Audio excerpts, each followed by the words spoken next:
Chapter 163. The 30-Feet Peak of Kunlun Mountain. This was a mountain peak in the towering Kunlun mountain range.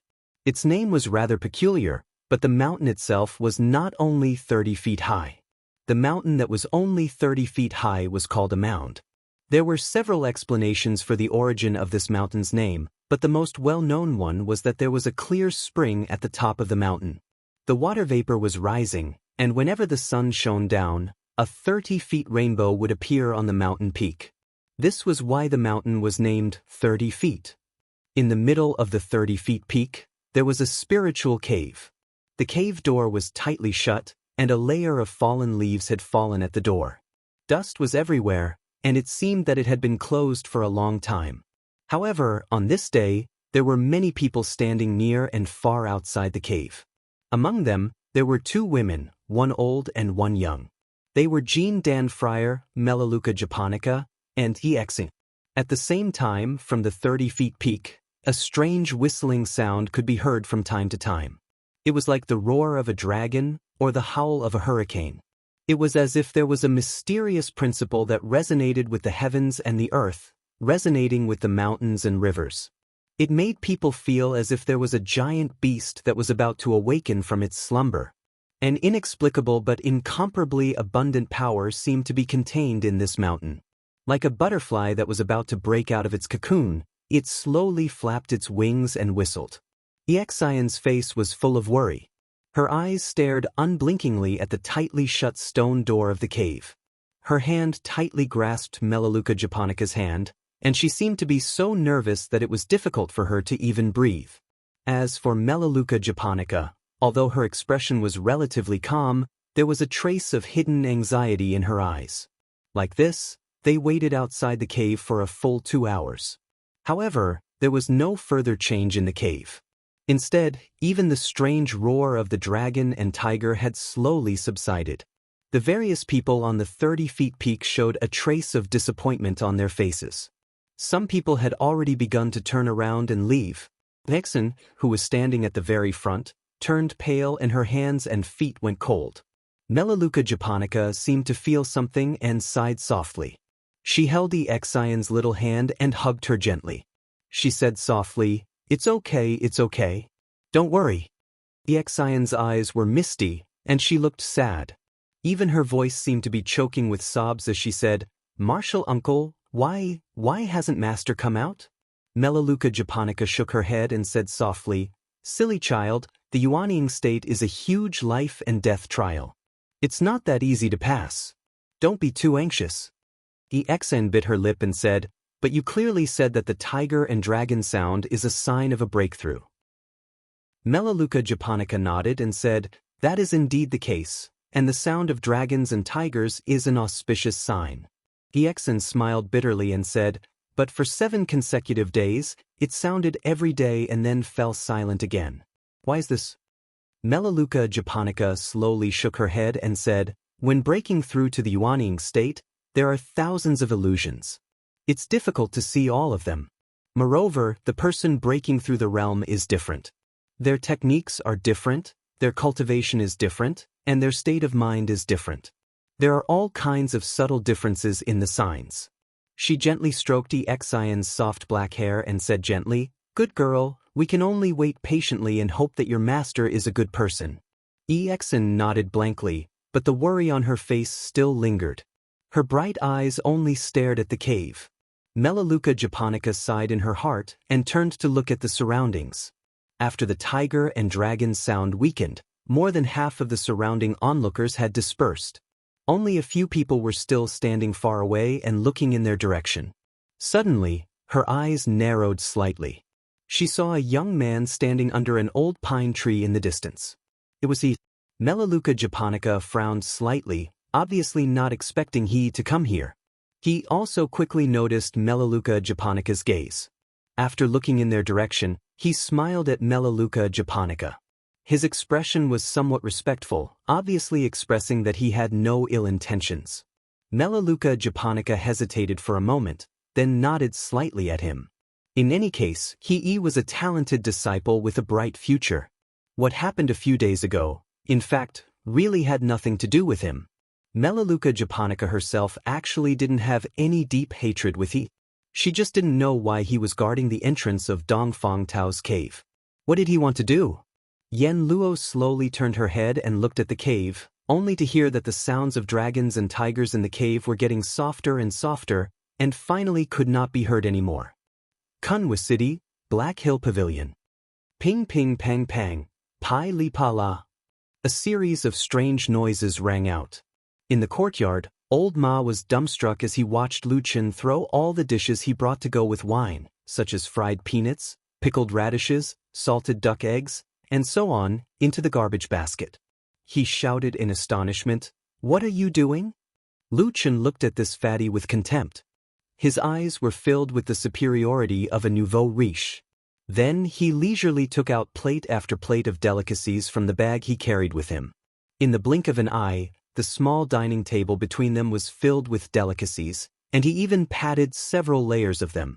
Old Ma's mouth was wide open. While drooling, he cried out in alarm, "Damn! You brat, you're not a spy anymore, but a bandit." "How many restaurants in Kunwa City did you rob?" "Rob my ass," Lu Chen said proudly. "I bought all of these." Old Ma stared at him as if he had seen a ghost. He stammered, "You bought them?" Lu Chen snorted coldly. It seemed he didn't want to answer this retarded fatty's question. He reached out to grab the jug of wine the fatty was holding and casually threw it away. Old Ma screamed in pain. "That's the good wine I specially left. 1 jug of good wine for 1 spirit stone." Bang! A muffled sound interrupted the fatty's wailing. In a heroic manner, Lu Chen placed a jug of old wine in front of Old Ma. He squinted at him and said, 50 spirit stones for 1 jug of Huadiao wine. Which one do you want to drink?" Old Ma was dumbstruck. His eyes widened. A moment later, he shouted, "F***ck this broken wine. I want to drink Huadiao wine." "Good wine. Good wine." Old Ma happily took a big gulp and clicked his tongue. Then, he impatiently reached out and tore off a leg meat from an unknown immortal bird or spiritual beast from the mountain of delicacies on the table. With his mouth full of oil, he chewed with a satisfied expression on his face. Lu Chen looked much more refined. He sat across from Old Ma and drank wine. He picked up a piece of food with his chopsticks and said with a smile, "What do you think? I'm a good friend, aren't I? I remember all the good things I get from you." "Good brother, dog friend." Old Ma raised the bird leg in his hand and gestured to him. Lu Chen was furious and cursed, "F***ck. I bought you so many delicious food and drinks, but you actually called me a dog?" Old Ma was shocked. He quickly swallowed the big piece of meat in his mouth and said with a smile, "Wrong, wrong. You heard wrong. I said good friend." He gave Lu Chen a thumbs up and said seriously, "In the whole world, I think you are the best friend." "Good brother. That's more like it." Lu Chen angrily glared at him again. Then, he picked up the wine bowl and drank a mouthful of wine. Old Ma looked at him with a smile and then asked carefully, "I say, Lu Chen, you suddenly became so rich. What happened?" Lu Chen snorted and said, "I earned it with my own ability." Old Ma raised his eyebrows and said, "Tell me about it. Damn it. How could there be such a good thing in Kunlun? If I had known, I would have gone in myself." Lu Chen waved his hand and said, "It's not a big deal." Then he roughly told him what happened with Su Qingjun these days. Old Ma's eyes opened wider and wider as he listened. The way he looked at Lu Chen also became more and more strange. In the end, when Lu Chen finished, Old Ma frowned and said, "I say, why do I feel that your money is a bit like you are living off a woman?"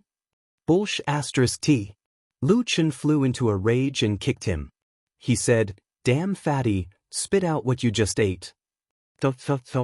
Old Ma laughed heartily and dodged, saying, "This money is too good, too good.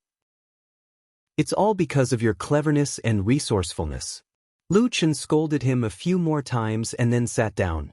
Old Ma smiled and sat beside him.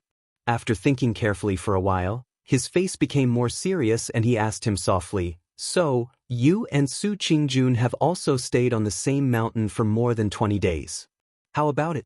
Do you think Su Qingjun is still a suspect?" Lu Chen was silent for a moment, then slowly shook his head and said, I think she should not be a big suspect. Old Ma squinted his eyes slightly and said, Oh, so sure? Lu Chen picked up the wine bowl but did not drink it. He only rotated it gently in his palm and lightly said, Su Qingjun, this girl, on the outside, looks perfect and flawless. Talented, good family background, diligent in training and amazing skills. But after getting along with her for a long time, it is very easy to find a big flaw in her character. He smiled and said, If the evil sect has handed over the fate of the entire sect to such a person, then we have nothing to be afraid of. We just have to sit here and wait. I think the evil sect will not have more than a few days of fate. Old Ma nodded his head and said, That makes sense. Lu Chen stared at the bowl of wine in his hand. He watched the transparent and slightly yellow wine gently swaying. After a while, he suddenly said, Old Ma, do you think I am a cruel person? Old Ma was stunned for a moment. He frowned and said, Everything is fine, why do you say that? Lu Chen's lips twitched slightly, his eyes lowered and glimmered. After a while, he said, When I discovered Su Qingjuan's weakness, in that moment, I suddenly discovered that I had already thought of 7 or 8 ways. I can coerce her friends and relatives, I can assassinate her, I can even force her to go crazy. The courtyard was so quiet that even the sound of a pin dropping on the ground could be heard. He slowly raised his head and looked at Old Ma. He quietly said, All of these things, I have not thought about it in detail. But like instinct, in that instant, I had the thought of harming someone. Chapter 164. Old Ma also became silent, looked at Lu Chen for a while, took the jar of wine and poured himself a full bowl. Come, have a sip. He gently raised the bowl in front of him. Lu Chen nodded, picked up the bowl in his hand and clinked it with him. I think, both of us are not good people. Old Ma smiled, then said, Your hands are stained with a lot of blood, I have also killed people. But what can we do? You and I are both walking this path, can we still turn back? Lu Chen made a sound of N, and did not speak. Old Ma drank another mouthful of wine, then lightly said, As for being cruel or not, it is actually meaningless. Could it be that after you stop being cruel, others will not kill you? Those evil sect remnants who have been wanting to grind your bones and scatter your ashes for the past 10 years will let you go? Lu Chen smiled and said, You are too good at comforting people.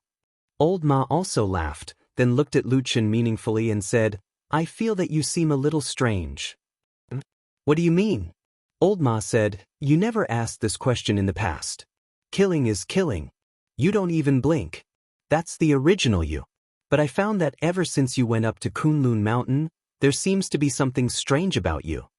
He leaned his fat body forward, lowered his voice, a glimmer of light flashed in his eyes, looked at Lu Chen with a smile that was not a smile and said, Why, found your conscience? Want to be a good person? Lu Chen's eyes slightly narrowed. After a moment he suddenly laughed and scolded, Damn good person, your father, specialize in killing good people. Saying that, he turned his hand and directly smashed the wine bowl towards Old Ma's head. Old Ma laughed, retracted his head, then smiled and waved his hand, said, Don't think of touching me, I am not a good person. We have done that kind of thing all our lives. Don't let your imagination run wild, don't you think? Lu Chen laughed, then looked up at the sky. Above the square courtyard, there was a small square of blue sky, as if it was the whole world in his eyes. So, he laughed even more happily, even to the point of coughing in the end, closing his eyes. By the way, there is one more thing I want to tell you, Old Ma said carelessly. Lu Chen nodded and said, And what is it? I received some news that recently, someone in the city seems to be secretly searching for Cinnabar. Lu Chen's hand paused for a moment. He glanced at Old Ma and asked calmly, Who is it? I still don't know. It is said that the person who did this is also very careful. He often changes his appearance so that others can't recognize him. In addition, there are so many shops in Kunwa City and so many cultivators come and go, so it is very difficult to find him. Lu Chen frowned and said, Then how did you know? Old Ma smiled and said, Recently, people in several big shops have been asked about these things. In addition to inquiring about the quantity of cinnabar sold, those people also asked about the identity and origin of the people who bought large quantities of cinnabar. Lu Chen slightly raised his eyebrows and said in a deep voice, "Would those shops casually tell others about this?" "Of course not, ordinary people." Old Ma said. However, when the shopkeepers of a few shops spread the news, they revealed that they should have seen the tokens of the Kunlun party. You know, in Kunwa City, no one dares to not give face to the Kunlun party. Lu Chen frowned and said, "The Kunlun party?" Old Ma said indifferently, "I think it's most likely because some evildoer of the devil cult went too far on the mountain some time ago and attracted the attention of famous sections." Lu Chen smiled and said, "Can they find you?" Old Ma took a sip of wine from his bowl and said, "They can't." Lu Chen looked at him and said, "How can you be so sure? Kunwa City is the territory of the Kunlun party. Nothing can be hidden from them here." Old Ma sneered and said, "You're right, but I didn't buy cinnabar in Kunwa City. You can't catch me, can you?" Lu Chen was stunned for a moment. A moment later, his eyes revealed a trace of understanding and he said, Could it be that you went out of town to buy it?" Old Ma sighed and said, "People like me who do dirty work, besides cleaning up after you people all day, always have to think of ways to live longer." Lu Chen couldn't help laughing. He reached out and patted Old Ma's shoulder and said, "Come on, I know you're the best in this business. Otherwise, I wouldn't feel at ease putting my life in your hands. Get lost." Old Ma reprimanded him without any trace of politeness. "Can you find out who did this?" Lu Chen asked Old Ma. Old Ma frowned and said, "Is it necessary? In any case, it's definitely someone from the Kunlun party." Lu Chen said, "In any case, I still want to know who's secretly dealing with us. Even if it's to make myself more confident, we might have a chance to meet again in the future on Mount Kunlun." Old Ma narrowed his eyes and said with a faint smile, "What do you want to do when we meet?" "Nothing. What else can I do?" Lu Chen spread his hands, looking harmless to both humans and animals. Old Ma clicked his tongue and immediately nodded. "Fine, I'll go check, but it won't be that fast. We still have to be cautious about these things." "I know, there's no hurry." After coming out of the Black Hill Pavilion and leaving the secluded alley, he walked 2 more streets before his eyes suddenly became lively. There were many shops on both sides of the long street and cultivators coming and going were like carps crossing the river. At a glance, it seemed like people from all over the world could be seen. Lu Chen quietly walked on the lively street. The people around him passed by one. The noise, laughter, curses, and all the other lively sounds seemed to be automatically separated from him by a small distance. It was difficult to get close, and they were isolated from each other. It was as if he was always standing outside of this hustle and bustle. Even if he was actually in it, he could not really integrate into it. He walked slowly, and there was always a sense of loneliness that followed him like a shadow. This feeling was not good. Most of the time, it would always make people depressed.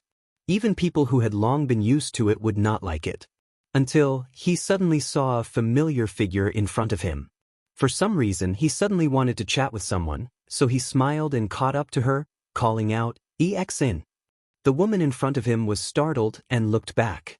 After seeing that it was Lu Chen, she breathed a sigh of relief, and a smile appeared on her originally somewhat worried face. She said, "Brother Lu, it's you." Lu Chen said with a smile, "How come you're here?"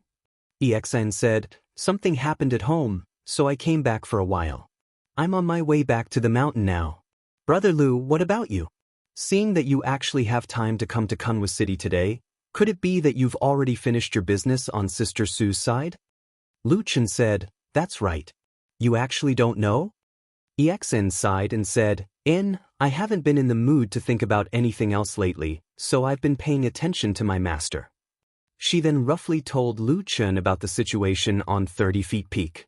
Lu Chen nodded and said, "No wonder I haven't seen you these past few days. But if there's a strange sign with your master, he might come out of his closed-door meditation at any time. Why do you still dare to go down the mountain?" EXIN's expression became a bit more unsightly, and with a bit of worry, she said with a bitter smile, "Since yesterday, there hasn't been any sound from the Immortals' cave on 30 Feet Peak. I'm also very worried about my master, but Marshal Uncle Melaleuca Japonica said there won't be any news for the time being, so I have to slowly wait. She told me to take this opportunity to go down the mountain and take a look. For a moment, Lu Chen also didn't know what to say, so he could only comfort her. Alright, you don't need to worry too much. Your Marshal Uncle Yan's experience is 100 times better than ours. Since she's not worried, presumably nothing serious has happened for the time being. EXN nodded lightly and said, Brother Lu, do you still want to stroll around in this city? I'm still worried about my master, so I'll go back to the mountain first. Lu Chen said, let's go together. In any case, I don't have anything else to do. EXN said, and her expression seemed to soften a bit. The two of them turned around and walked away. Just as they were about to walk out of the bustling long street, they suddenly saw a group of people walking in front of them. The way they walked looked a bit arrogant and despotic, swaggering as if they didn't put the people around them in their eyes. Lu Chen glanced ahead and frowned slightly. Just as he was about to pull EXIN to the side to make way, someone in front of them suddenly saw them. Someone immediately cried out in alarm, and then someone pointed at Lu Chen and cursed. Suddenly, 7 or 8 people came over, surrounding Lu Chen and EXIN in the middle. EXIN was stunned, but then she immediately recognized the people in front of her. In a loud voice, she said, Su Qian, Su Wen, what do you want? Those people were members of the Su family, led by Su Qian and Su Wen. As for Sumo, she didn't see her. Perhaps it was because she was beaten too hard by Su Qingjun that day that her injuries still hadn't healed. Su Qian glanced at EXN with a slightly surprised expression. He then coldly snorted and said, So it's you, little girl from the E family. In Kunwa City, the Su family was far more powerful than the E family. Usually, Su Qian, Su Wen, and Sumo didn't treat EXIN well. But no matter what, the two families were considered neighbors in the same city. Occasionally, the Su family would go to the E family to ask for tea, so they were always polite. At this moment, Su Qian also waved his hand and shouted, Pull her away. From the side, someone rushed over. One person stopped EXIN, while the other 4 or 5 people grabbed Lu Chen. Lu Chen didn't fight back. From the beginning, he had a faint smile on his face. He indifferently looked at Su Qian and Su Wen. At this moment, he even smiled and said, What? Young Master Su, do you want to vent your anger on me? Su Qian walked over with a sneer on his face. He looked at Lu Chen with disdain and reached out his hand to slap Lu Chen's face. He sneered and said, What? You're not convinced? Lu Chen slightly narrowed his eyes, and a dark shadow flashed in the depths of his eyes. Chapter 165. Bah! Su Wen said angrily, Who do you think you are? It must be you who provoked Sister June all day long, making her angry at us. If we don't teach you a lesson, you're going to overturn the heavens. Su Qian sneered and said, Brother Mo has long wanted to vent his anger on this guy. Capture him for me and let Brother Mo teach him a good lesson. Su Wen laughed loudly. He walked over and suddenly raised his foot, kicking Lu Chen's thigh. He grinned hideously and said, Go on and shout. Go on and drag him. Let's see if anyone will stand up for you today. Hey, what are you doing? EXN, who was at the side, shouted loudly with a frightened and angry expression. However, the people of the Su family didn't pay attention to her and directly pushed her to the side. Then, a large group of people escorted Lu Chen, pushing and hitting him all the way to the Su family's mansion. EXN was so anxious that she stomped her feet. She wanted to save him, but she didn't know what to do. If she went home and called for help, the Yi family couldn't compare to the Su family, so they certainly didn't want to offend the people of the Su family. If she went back to the mountain, Lu Chen was just an ordinary part-time disciple. No one would be willing to stand up for him. After thinking it over, EXN suddenly clenched her teeth and ran in the direction of Mount Kunlun. At this time, she could only beg the elders she knew. She hoped that Marshal Uncle Melaleuca Japonica would be merciful and come down the mountain to save Lu Chen for the sake of her usual love for him. But, Would there really be people who would be willing to offend the wealthy and powerful Sioux clan in Kunwa City for the sake of an insignificant part-time disciple? Moreover, the Sioux clan had a genius born in their clan and was destined to be prosperous for many years to come.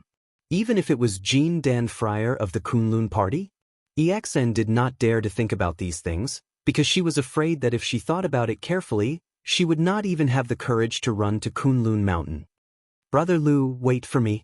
I'll definitely find someone to save you. There were tears of anxiety in the corner of the girl's eyes, and she desperately ran towards Kunlun Mountain. In Kunwa City, the Sioux family's residence was also a famous luxurious courtyard. After all, it had been flourishing for many years. It was located in a good location and was very eye-catching. Therefore, when a group of people walked back with a person in custody, it immediately attracted the attention of many passers-by.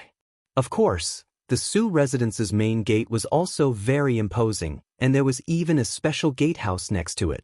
At this moment, when they heard the commotion, several servants and guards ran out. When they saw the commotion, they were immediately dumbfounded and looked at each other in dismay. Not long after, Su Qian, Su Wen, and the others brought Lu Chen to the main entrance and were about to enter without a care in the world. The guards at the side pushed and shoved each other. Finally, an old man who looked a bit old walked up and said with a bitter smile, "Young masters, what are you doing?" Su Qian snorted and said, "Old Li, us two brothers caught a thief on the road, so we brought him back to teach him a good lesson." Old Li glanced at Lu Chen in the crowd, and his complexion slightly changed. He forced a smile and said in a low voice, "Young master, what he's wearing inside is the Kunlun party's disciple uniform, right?" Su Qian frowned and turned his head to take a look. Sure enough, he saw that Lu Chen's coat was only an ordinary piece of clothing, but after the pushing and shoving just now, the clothes underneath were revealed. It was precisely the Kunlun party's disciple uniform. Su Qian was somewhat hesitant. After all, this was Kunwa City. If he wanted to casually punish a Kunlun disciple, it wouldn't look too good, even if it was only an insignificant odd-job disciple. However, at this moment, Su Wen, who was standing to the side, sneered and suddenly raised his voice, saying, "Who saw it? Who saw it?" As he said this, he walked over and pulled Lu Chen's clothes tightly, covering the disciple uniform. He sneered at Lu Chen and said, "Stinking brat, you'll die today." From the beginning until now, Lu Chen still didn't have any intention of resisting. He just stood in the same place and indifferently looked at Su Wen. After a moment he suddenly grinned. Su Wen suddenly felt that the smile was exceptionally dazzling, and he angrily said, "Bring him in. Damn it, when I ruthlessly punish you, if you can still smile, I'll change my surname to yours." Old Li, who was standing to the side, repeatedly shook his head. He was an old and experienced man, so how could he not see that there was something fishy going on? However, he also knew that these young masters of his family were used to being domineering, and they weren't people he could persuade. Thus, the group of people just passed by and casually entered the Sioux residence. The people in the gatehouse could do nothing about it. Old Li frowned and sighed, oh no, something bad is going to happen." Someone from the side came over and asked in a low voice, "Uncle Li, what should we do now?" Before Old Li could speak, another servant said, "Old master is out and not at home. How about I go and report to madam?" "Shut up," Old Li said unhappily. "These two young masters and young master Sumo, madam usually spoils them the most. If you go over and say something bad, do you believe that the three young masters will come over and break your legs before chasing you out of the house?" That servant immediately became silent out of fear, and the people at the side were also at a loss. Someone said, "Then we don't care." Old Li let out a long sigh and stamped his feet, saying, "Forget it, we are just servants anyway, how can we care so much?" All the servants nodded in agreement, but when they looked at the back of the group of people in the depths of the Sioux residence, their eyes revealed a bit of sympathy. On this day, Kunlun Mountain was sunny, and there were many disciples going up and down the mountain. Most of them had a relaxed expression, so when a young girl hurriedly rushed up the mountain path and ran forward with all her might, it was especially eye-catching. Many people saw the figure of Exian rushing over, and most of them took the initiative to make a path for her. Occasionally, there were people who knew her and would ask a question, but Exian often did not have the time to answer, and only ran forward with an anxious face. Many people looked at her back in disgust. Later, it was unknown who said it, but then many people knew that the young girl was the girl who had caused a stir in the Kunlun party in the incident of Hegang forcing a marriage. So much so that even the faint scar on Exian's cheek was picked up and talked about. But these gossips, Exian did not care. She ran all the way, and only felt that the mountain path was unusually long, so long that she started to hate herself for being too weak. Why couldn't she be like some cultivators like Jean Dan Fryer and Yuanying, who had magical powers and could fly in the air? No matter how long the road was, she could still reach it in the blink of an eye. After such a long time, would Brother Lu have met with an accident? He wouldn't be injured, right? Those abominable Su family people, would they do something to him? Exian felt that she was so anxious that she was about to cry. Finally, when her eyes were about to blur, she saw the shadow of Melaleuca japonica in the main hall of the flowing fragrance garden. There was someone in the quiet room. Exian did not even think and directly rushed in. The usual rules and etiquette were all thrown to the 9 heavens. In a moment, the door made a heavy and ear-piercing sound. There were 2 people in the room, sitting facing each other and talking. One of them was Melaleuca japonica. At this moment, she turned her head and stood up in shock, looked at Exian and said, "You, what happened to you?" Martial Ant, I beg you to help me, you must help me." Exian with a sobbing tone rushed over, grabbed Melaleuca japonica's arm, shook it and said. Melaleuca japonica misunderstood. She sighed and gently stroked Exian's hair.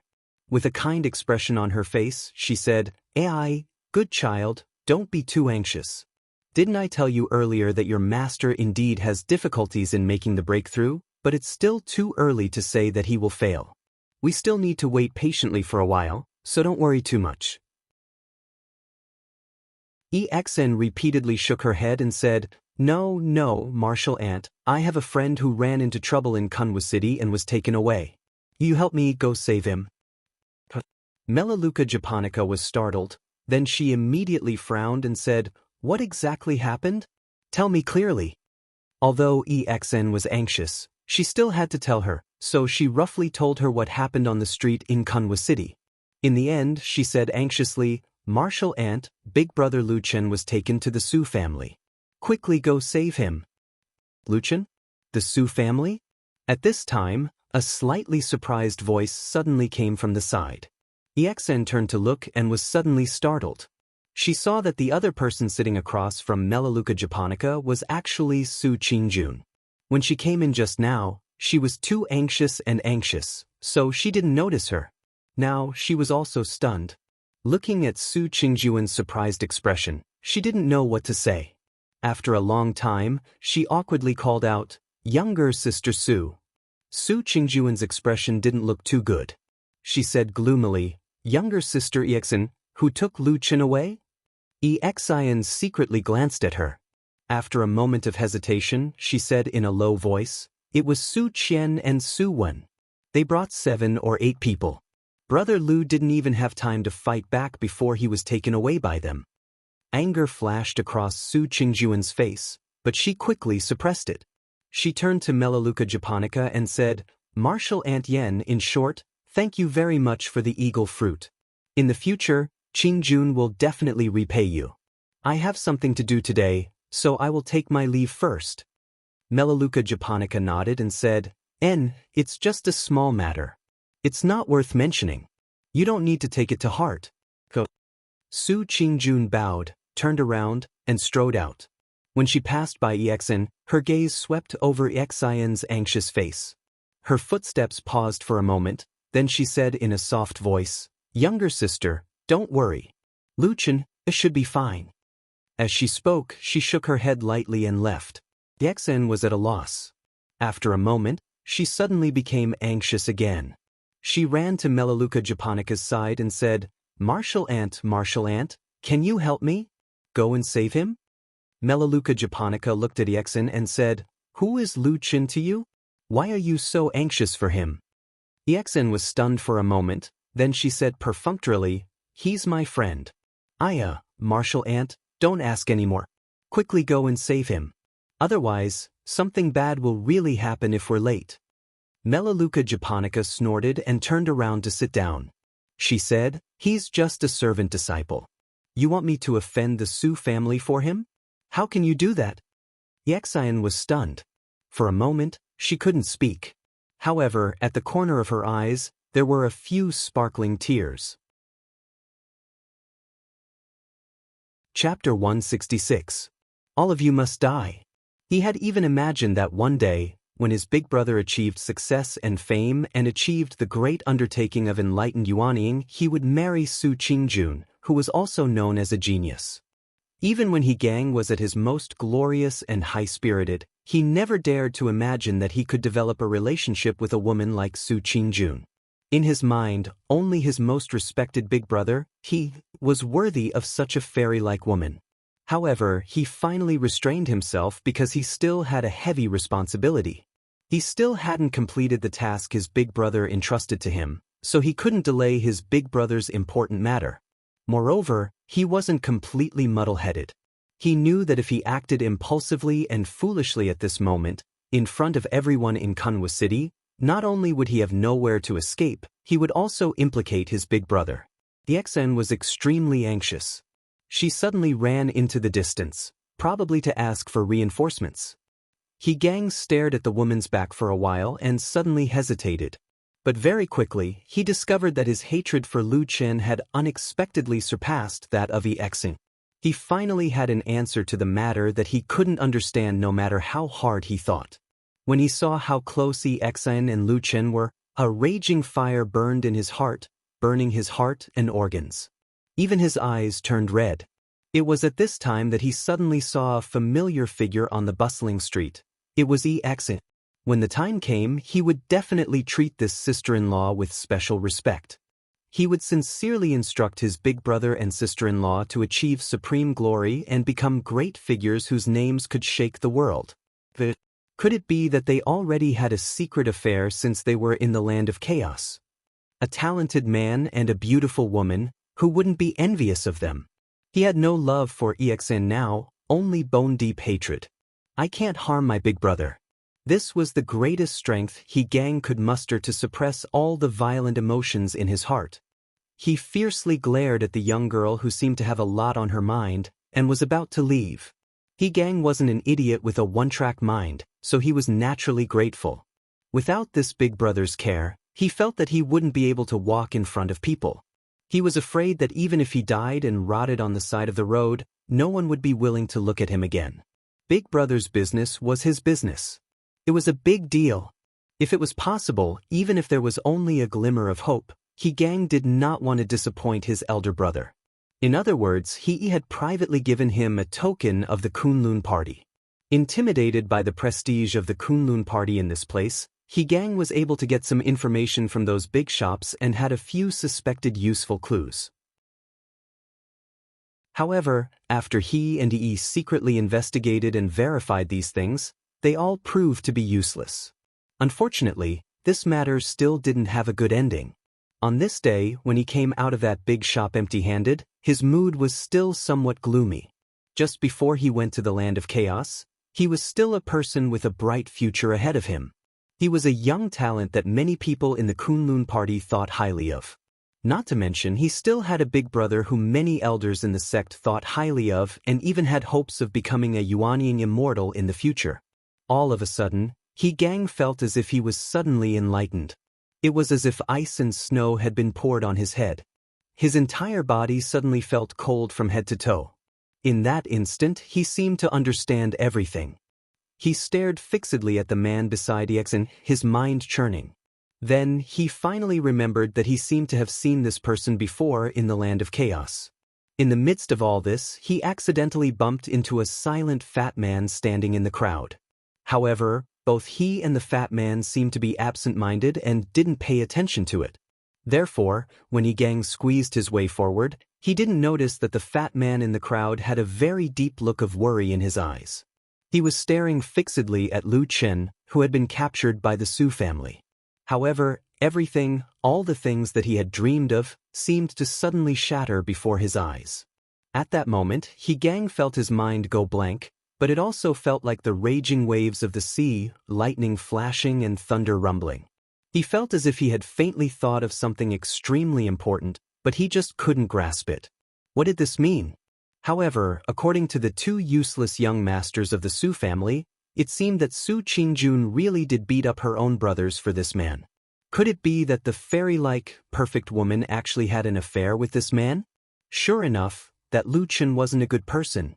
If it wasn't for him leading the way, without his guidance, who would go to the dangerous Black Armor Mountain? Who would encounter such a terrifying pack of black jackals? He stood in the crowd and secretly watched the development of the matter. Then, he quickly figured out the gist of what had happened. It was that guide. It was that damn guide who led them to the Black Armor Mountain to find the Dusk Fog Flower, but in the end caused them to be besieged by the terrifying pack of black jackals. However, everything was shattered after that trip to the Land of Chaos, after that nightmarish journey to the Black Armor Mountain. However, at this moment, suddenly, a man walked out from the crowd on the long street and greeted Exin. This immediately attracted Gang's attention.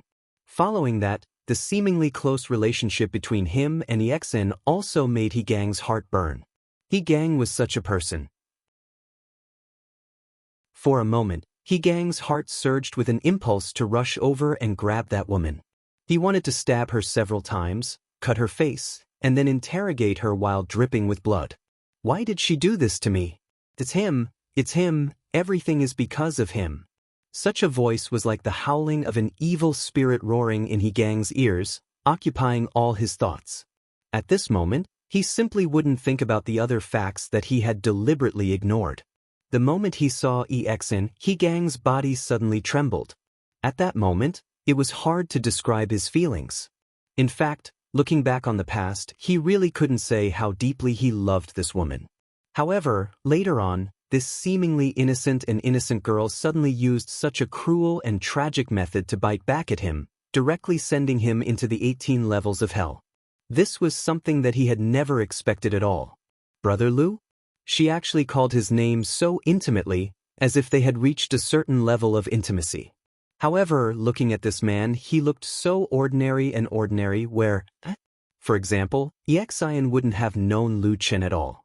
For example, Exin had also been seriously injured when she returned from the Land of Chaos.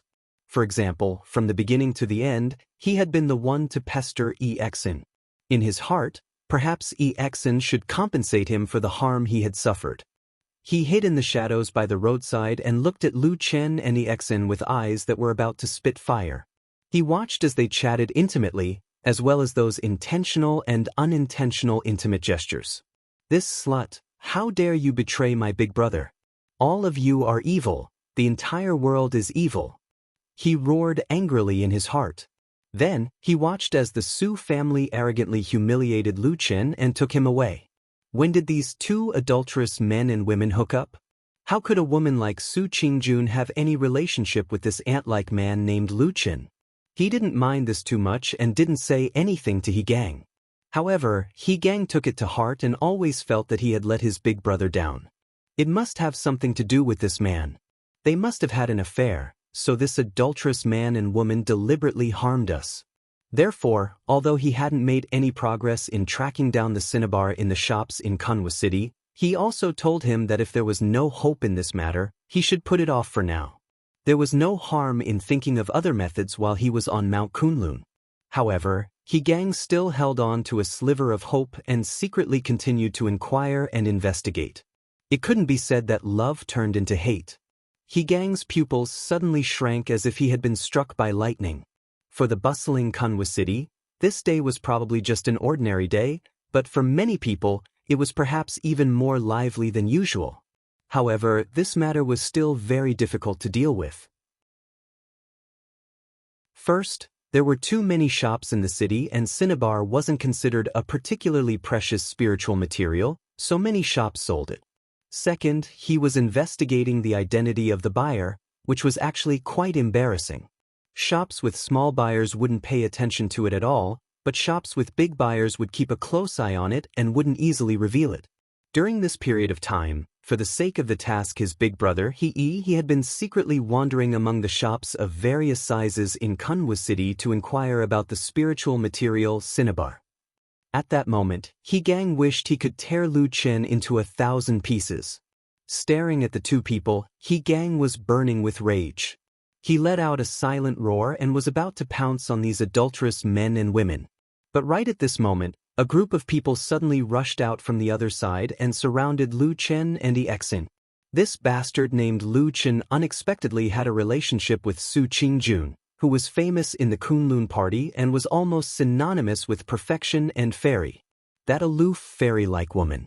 In the crowd, Gang clenched his fists and couldn't help gasping for breath. He felt as if the blood in his whole body was about to boil. At this moment, he even hated Su Qingjun to the bone. He resolutely followed the group of people from the Su family. Along the way, he watched Lu Chen being pushed and beaten.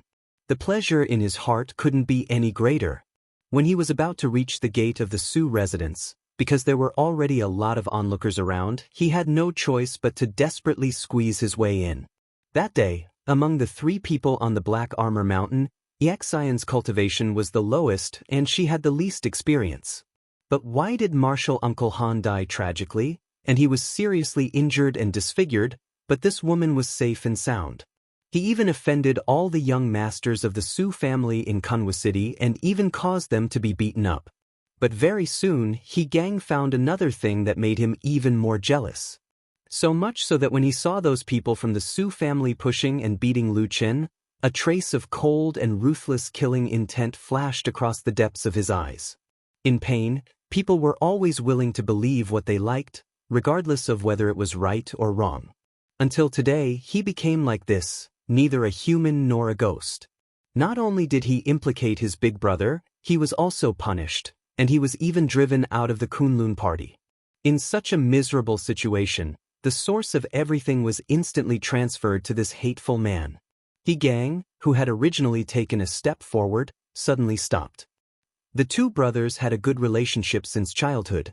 He was a bit older than Gang, but his talent, and luck were far better than his, so it was always he who took care of him. Even after the incident with the Xian, even though he suffered a lot of criticism and pressure, he didn't give up on his younger brother.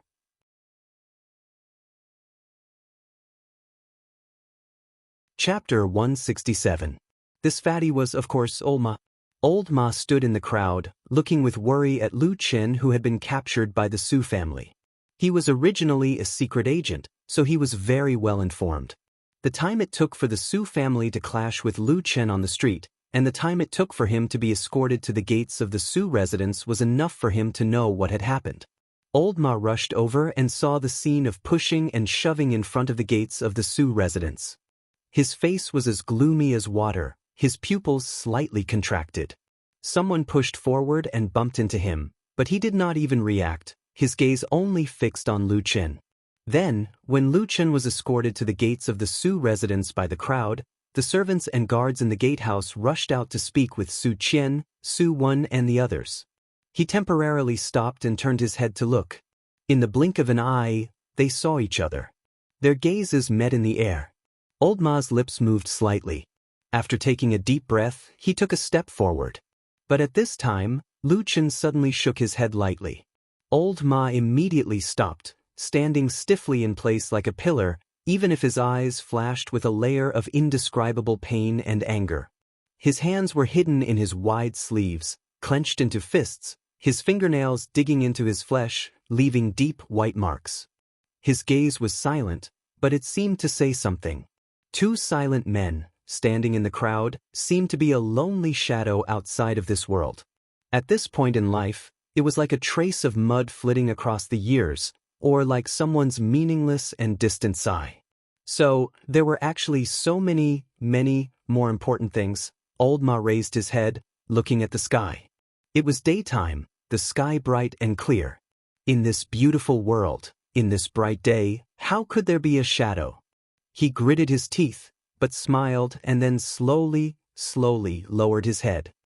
Lu Chen was escorted into the Su residence. Without a doubt, this was the first time Lu Chen had come to the Su family's mansion in Kunwa City. This was the place where the Su clan resided in Kunwa City, and it was also their most fundamental foundation. Over the years, many extraordinary people had come out of this mansion, and they had allowed the Su family to prosper for many years. Even today, the Su family had not declined, and in the foreseeable future, it seemed that the Su family would continue to prosper. This was because another talented genius had appeared here. She was like a perfect fairy who lived on the Flying Goose Terrace. The Su residence was, of course, very large, and at the same time very luxurious. Moreover, because it had flourished for many years, it had a deep heritage and accumulation, so there was also an extremely deep aura of nobility here. The paintings on the veranda, the exquisite carvings of birds and beasts on the eaves, the seemingly ordinary but actually incomparably precious flowers and trees, all of them showed that this place was different from the rest, showing that the Su family was a truly famous and influential clan. However, compared to the heavy accumulation in the surroundings, Su Qian, Su Wen, and the others who were escorting Lu Chen seemed somewhat out of place. Each and every one of them was in high spirits, arrogant and domineering. The servants who passed by on the road retreated one after another, and those who didn't have time to greet them hurriedly. Su Qian and Su Wen naturally didn't have the time to talk nonsense with these servants. At most, when they saw a few pretty young maidservants, they would laugh heartily and hug them to take advantage of them. They would touch here and there and pat their buttocks, causing those maidservants to turn pale and scatter in all directions like startled birds. Then, they would laugh at their backs and shout, "You, come to my room tonight, I, your young master, have taken a fancy to you." The attendants at the side all laughed heartily. Each and every one of them seemed to be very excited. The only person in the crowd who didn't laugh was probably Lu Chen. None of the surrounding people of the Su residence stood out to speak. After all, Su Qian, Su Wen, and that young Master Sumo who was still recuperating were known as the three heroes of the Su family. They were the most favored of the younger generation of the Su family. In particular, Sumo was the flesh and blood of the current madam of the household. She was normally the most spoiled, and she was also the younger brother of Su Qingjun, who was currently at the peak of her power. It could be said that no one dared to provoke her. When Lord Su and young lady Su Qingjun were here, perhaps they could still manage these young masters. But now that young lady Qingjun was living on the Kunlun Mountains, no one dared to meddle in the matters that Lord Su could not manage. Otherwise, they would be punished. Normally, there would have been people coming over to reprimand them, but today, it seemed that no one was willing to stand up for them. Su Qian and Su Wen were also fearless. They walked all the way to a courtyard on the west side of the Su residence. Before they entered, Su Wen already shouted, Brother, are you there? Quickly come and see who I've caught for you. Today, I'll let you vent your anger, ha." Everyone laughed heartily and walked in together. Lu Chen looked around the courtyard and saw that there was an extremely luxurious two-story building at the front. There was a pond of flowers and plants at the side. The flowers that bloomed were all magnificent and filled with a luxurious atmosphere. It was even more luxurious than the Su residence he saw from the outside. But that kind of dignified atmosphere was nowhere to be found here. In front of the small building, there was a large reclining chair. A man was lying on it. His appearance was somewhat similar to Su Qian and Su Wen. It was Sumo. At this moment, he sat up and looked over with a surprised expression. Then, Su Qian and Su Wen walked over and said a few words to him. Sumo immediately revealed a happy expression. Then he looked in Lu Chen's direction with a somewhat disgusted and ruthless expression. Lu Chen also looked at Sumo. As the most unlucky of the three brothers of the Su family that day on the Flying Goose platform, Su Qingjuan's attack on him, actually, it was his foot that was the heaviest. It was said that this fellow broke several bones and couldn't get up for half a month.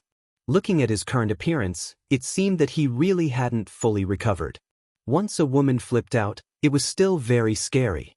In Lu Chen's mind flashed the image of Su Qingjuan's valiant and heroic posture after flipping the table on the Flying Goose platform.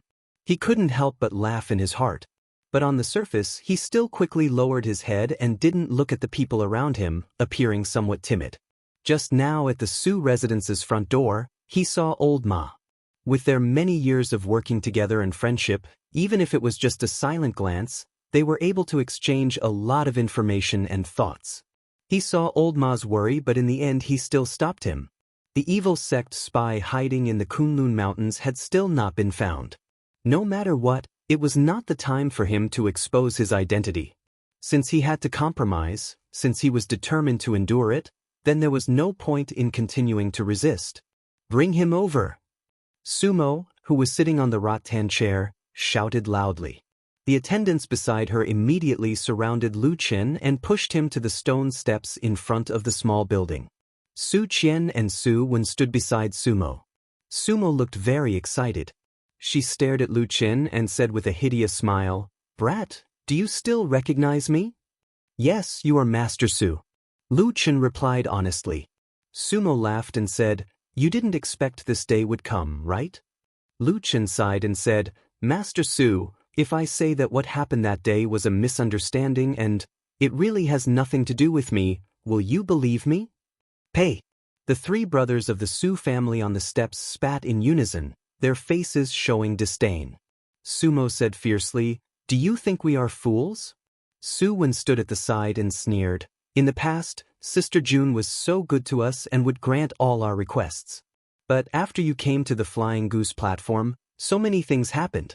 What not seeing us, what scolding us for waiting, and finally even beating us. Who else can we blame but you?" Sumo snorted and said, "Why are you talking so much nonsense with this guy? Damn it. I've been beaten up for no reason, and I've long been stifled in my heart. Today, I must vent my anger." After saying that, he suddenly raised his voice and roared, "Someone, bring my treasures here." Someone at the side had already answered. Then, two people went and walked into the small building, laughing and joking. After a while, they came out with a few big boxes and placed them in front of the three brothers of the Su family. Then, they opened them one by one. Everyone present, including the Su family brothers and the servants, laughed coldly. Their laughter was bone-chilling, like wild beasts that were about to devour people. "Kid, do you want to pick one for yourself?" Sumo clicked her tongue and narrowed her eyes. Like a cat, she looked at the mouse that she had caught with a tyrannical gaze. She grinned and said, "Don't worry, I won't let you die so easily." Lu Chen looked down and saw that the boxes were neatly arranged, and they were all strangely shaped instruments of torture. At this moment, those incomparably sharp blades, those hair-raising spikes, and all kinds of indescribable and terrifying torture tools were all emitting a cold radiance under the sunlight that fell from the sky. For the first time, Lu Chen's face became gloomy. Then, he raised his head and quietly glanced at the three arrogant and domineering Su family brothers standing on the steps. His eyes were cold. Outside the Su family's gate, the crowd of onlookers had yet to disperse. There would never be a lack of busybodies. It was in many people's nature to watch the fun. He Gang stood in the crowd. He was a little anxious, a little excited, and a little regretful that he couldn't go in and see Lu Chen being punished. However, the words that came from the crowd around him from time to time still made him obtain great satisfaction. The rumor that the three brothers of the Su family liked to use torture to punish their servants and make them beg for death, although there was no evidence, it was vividly described as if it was true. In the crowd, He Gang was happy. On the other side, Old Ma's face was slightly trembling and twisted. He was forcibly suppressing the anger and anxiety in his heart. It was at this time that they suddenly raised their heads at the same time and looked towards the sky. A bright ray of light, like a shocking rainbow, flew over. The sharp whistling sound of breaking through the air was deafening. It could be seen how fast it was. In just a moment, this rainbow light directly landed in front of the Su family's gate. Some cultivators in the crowd with better eyesight had already cried out in surprise, "This is a golden core cultivator." Chapter 168. When the light dissipated, a beautiful woman appeared in front of the gates of the Su residence. This immediately caused a commotion in the surrounding crowd, as well as the group of servants and guards of the Su residence. All of a sudden, the crowd gathered around him and greeted him one after another.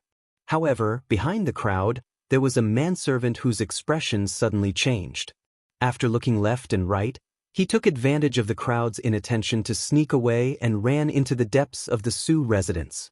Old Lee, who was standing at the front of the crowd, was the first to call out, "Young miss, why are you back?" This person was naturally Su Qingjun. At this moment, she was dressed no different from usual, with a scarlet feather cape and a long sword on her back. But her expression did not look good. After looking at the surrounding people, she nodded to Old Lee, who was standing at the front of the crowd, and called out, "Uncle Lee." Old Lee had been in the Sioux family for many years, and it could be said that he had watched this generation of youngsters grow up. In the past, when Su Qingjun was still at home, she would respectfully call him Uncle Lee when they met. But at this moment, when Old Lee saw Su Qingjun's expression, his heart skipped a beat. In the past, although Su Qingjun was indifferent in front of others, she had always been well-mannered and polite to servants and her other brothers and sisters. But today, although there seemed to be no change on the surface, there seemed to be a faint anger in her. Standing on the stone steps of the main entrance, Su Qingjun looked back and saw that the street in front of the Sioux residence was surrounded by many people, all of them stretching their necks to look in this direction. Her expression slightly sank, and she asked Old Lee, "What's going on?" Old Lee did not know what to say for a moment, but when Su Qingjun looked at him and slightly furrowed her brows, that natural majesty and reverence towards the legendary Jean Dan friar made him quickly make a decision. No matter how arrogant the three young masters of the Sioux family were, how could they be compared to the genius girl in front of him? As a result, Old Lee obediently recounted what he had just seen. At the end, he pointed at the crowd in front of him and said, "Young masters Su Qian and Su Wen captured the people and brought them into the manor. Those people were the ones who had come to watch along the way and have been waiting here for a long time." A trace of anger flashed across Su Qingjun's face, and she asked in a low voice, "What does that person look like?" Old Lee thought for a moment, then described the appearance of the man who had been captured by Su Qian and Su Wen. A few of the servants beside him also added a few sentences to the story. For the servants of this kind of rich and powerful family, observing one's expression was the most basic skill. The few people here only watched for a while, and they could faintly see that this young miss of their family was very dissatisfied with the actions of the few young masters. Anyway, no matter who made the choice, the Sioux family would definitely rely on this young miss in the future, so there was nothing to hide. The serious thing was, if they did not say anything now, and someone had the intention to complain in the future, then it would be terrible. After listening to Old Lee and the others describe the appearance of the person who had been captured, Su Qingjun quickly determined that it was most likely Lu Qin. As for why Su Qian and Su Wen would suddenly find trouble with Lu Qin, Su Qingjun also had an idea in her heart, but it was also because of this that she became even more angry and a little worried. So after listening to Old Lee's words, she quickly nodded her head and then walked into the Sioux residence with a cold face. Naturally, no one dared to stop her, and in an instant, a path opened up. Unexpectedly, at this moment, a servant girl suddenly ran out of the Sioux residence. She had a pretty appearance and looked to be around 14 or 15 years old. Her expression was a little anxious, and when she saw Su Qingjun walk in, she hurriedly ran over with large strides. She first bowed to Su Qingjun, then hurriedly said in a loud voice, "Young miss, Madam heard that you've returned and is very happy.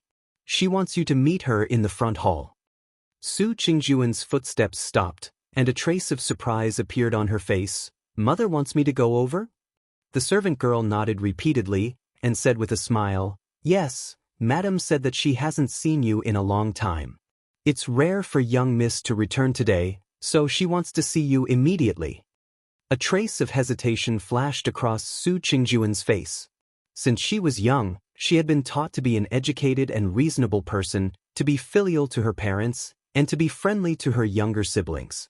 These should have been things that were right and proper. Moreover, after she entered the Kunlun party, she lived on the mountain for a long time, and the number of times she returned home had decreased, and she rarely had the opportunity to be in front of her parents. Thinking of this, she glanced in the direction of the west side of the Sioux residence. She still understood the few younger brothers and cousins in the family. Although they were usually a little naughty and mischievous, they were respectful in front of her. She also didn't hear that they had done anything too vile. After a while, there shouldn't be any big problems, right? After thinking for a while, she nodded her head and said to the servant girl, "Okay, then I'll go over." The front hall of the Sioux residence was behind the courtyard, and looking from afar, it was a spacious, square, and grand house. At this moment, the doors and windows were open, and several servant girls walked in and out. When they saw Su Qingjun walk in, they all revealed a smile and greeted her, and the sound of young Miss rose and fell. Of course, Su Qingjun wouldn't show any face to these servant girls. There was no need, and it didn't conform to her character. After lightly nodding in acknowledgement, she walked into the hall, and saw the woman sitting in the main seat in the hall. If one were to calculate her age, she should actually be in her early 40s, but she maintained herself very well, and there were almost no wrinkles on her face. She was slightly plump, fair, and plump, and the outline of her appearance was also somewhat similar to Su Qingjun. It could be seen that when she was young, she should have been a great beauty. Most of Su Qingjun's current appearance should also be inherited from her. After seeing Su Qingjun, the madam immediately stood up, and with a happy smile on her face, she waved at Su Qingjun and said, "Jun, you're back. Quickly come over and let me see you. I haven't seen you for a while." Su Qingjun responded, walked in front of her mother, and helped her to sit down. The madam's surname was Bai, and she was born in the Bai clan, one of the influential families in Kunwa City, so most people called her Madam Bai. At this moment, Madam Bai looked at her daughter with eyes full of heartache and love. She grabbed Su Qingjun's hand and put it on her knee, and the two of them sat together and chatted for a while. It seemed that she was afraid that her beloved daughter would suffer in Kunlun Mountain. Su Qingjun also felt somewhat helpless, but she still felt some warmth in her heart. In this world, no matter what, the love of parents was still the most sincere and considerate. After answering Madam Bai's questions one by one, she finally said with a smile, "Mother, you don't need to be so worried. Don't forget that I've also cultivated to the Jin Dan realm. In any case, I'm a Jin Dan friar. I'm immune to cold and heat, and I won't get sick. Don't worry." Madame Bai snorted, stroked her daughter's black, shiny, and soft long hair, and said, "If I came from an ordinary family, I might believe you. Unfortunately, in any case, I'm the daughter of the Bai clan, and I've been married to the Su family for dozens of years. How could I not know these things about cultivation?" She sighed, and her face looked a little sad and worried. She said to Su Qingjun, "As a cultivator, if you have some achievements in cultivation, you naturally won't have the illnesses of ordinary people. But how can you not have troubles just like that? All kinds of hardships and pain in cultivation, the backlash of taking pills and spiritual materials, and all kinds of dangers when breaking through to the next realm. On the contrary, it's still much more than ordinary people. Even when you cultivators quarrel and fight with others, those with high cultivation often want to kill people. Do you think I don't know?" Su Qingjun was also speechless. Then she smiled bitterly and said, "Mother, it's actually not as exaggerated as you say." Madame Bai patted her hand and gently said, "I know. Anyway, you can be considered to have some achievements in cultivation. I'm also a little more relieved. But you still have to take care of yourself, understand?" "And I understand. Also, when you are on the Kunlun Mountain, when you have time, take care of your younger brother Sumo. As for the rest of the family, you can do as you see fit. Mo is your biological younger brother. His talent is not as high as yours.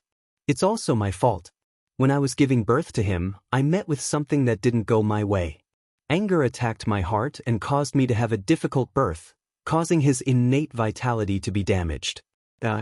Su Qingjun softly said, "Mother, don't worry. I will naturally take good care of my younger brothers at home." Madame Bai looked at her, and her face slightly darkened. She said, "That's right. A few days ago, when Mo came back from the mountain, he was seriously injured. He couldn't get out of bed for 10 days to half a month. I originally wanted to investigate this matter. In the end, after carefully interrogating Su Qian and Su Wen, they said that it was you who injured Mo. I scolded them at that time, saying how could that be possible? You are Mr's biological sister, how could this be? Su Qingjun was silent for a moment. She looked at Madame Bai's face and said in a low voice, Mother, that matter was indeed done by me. Madame Bai tightened her grip on Jun Linyuan's hand. She didn't speak for a while. She just stared at Jun Linyuan and frowned. Jun, I know your temperament. You are usually the most sensible person in the world. You also love your younger siblings very much. What happened? Why did you have to be so heavy-handed? Why did you have to teach your half-brother a lesson? Su Qingjuan's face showed a slight struggle. After hesitating for a while, she shook her head and said, Mother, when my younger brother was on the mountain that day, he did indeed do something wrong. Madame Bai's face darkened. She said, What on earth did he do wrong? Tell me. Su Qingjun had no choice but to tell her what happened on the Flying Goose platform that day. After listening to her, a trace of displeasure flashed across Madame Bai's face. She said lightly, Just for an irrelevant person, you broke your younger brother's bones. Isn't this a bit too much? When Su Qingjun wanted to explain more, suddenly, from outside the hall, from somewhere far away in the mansion of the Su mansion, came a sudden burst of noise and shouting. Among them, there were people laughing loudly, and there were also people shouting in pain. Su Qingjun suddenly stood up and looked out of the room. Her face instantly darkened. Chapter 169. I'm going out for a walk. Su Qingjun turned around and said to Madame Bai. She was about to walk out, but she heard Madame Bai suddenly call her and said, Jun, come and sit down. I have something to tell you. Su Qingjuan's body froze in place. After a moment of hesitation, she frowned slightly and said to Madame Bai in a soft voice, Mother, I have something urgent to deal with now. Can I come and talk to you after I'm done? Madame Bai stared at her, and her face gradually darkened.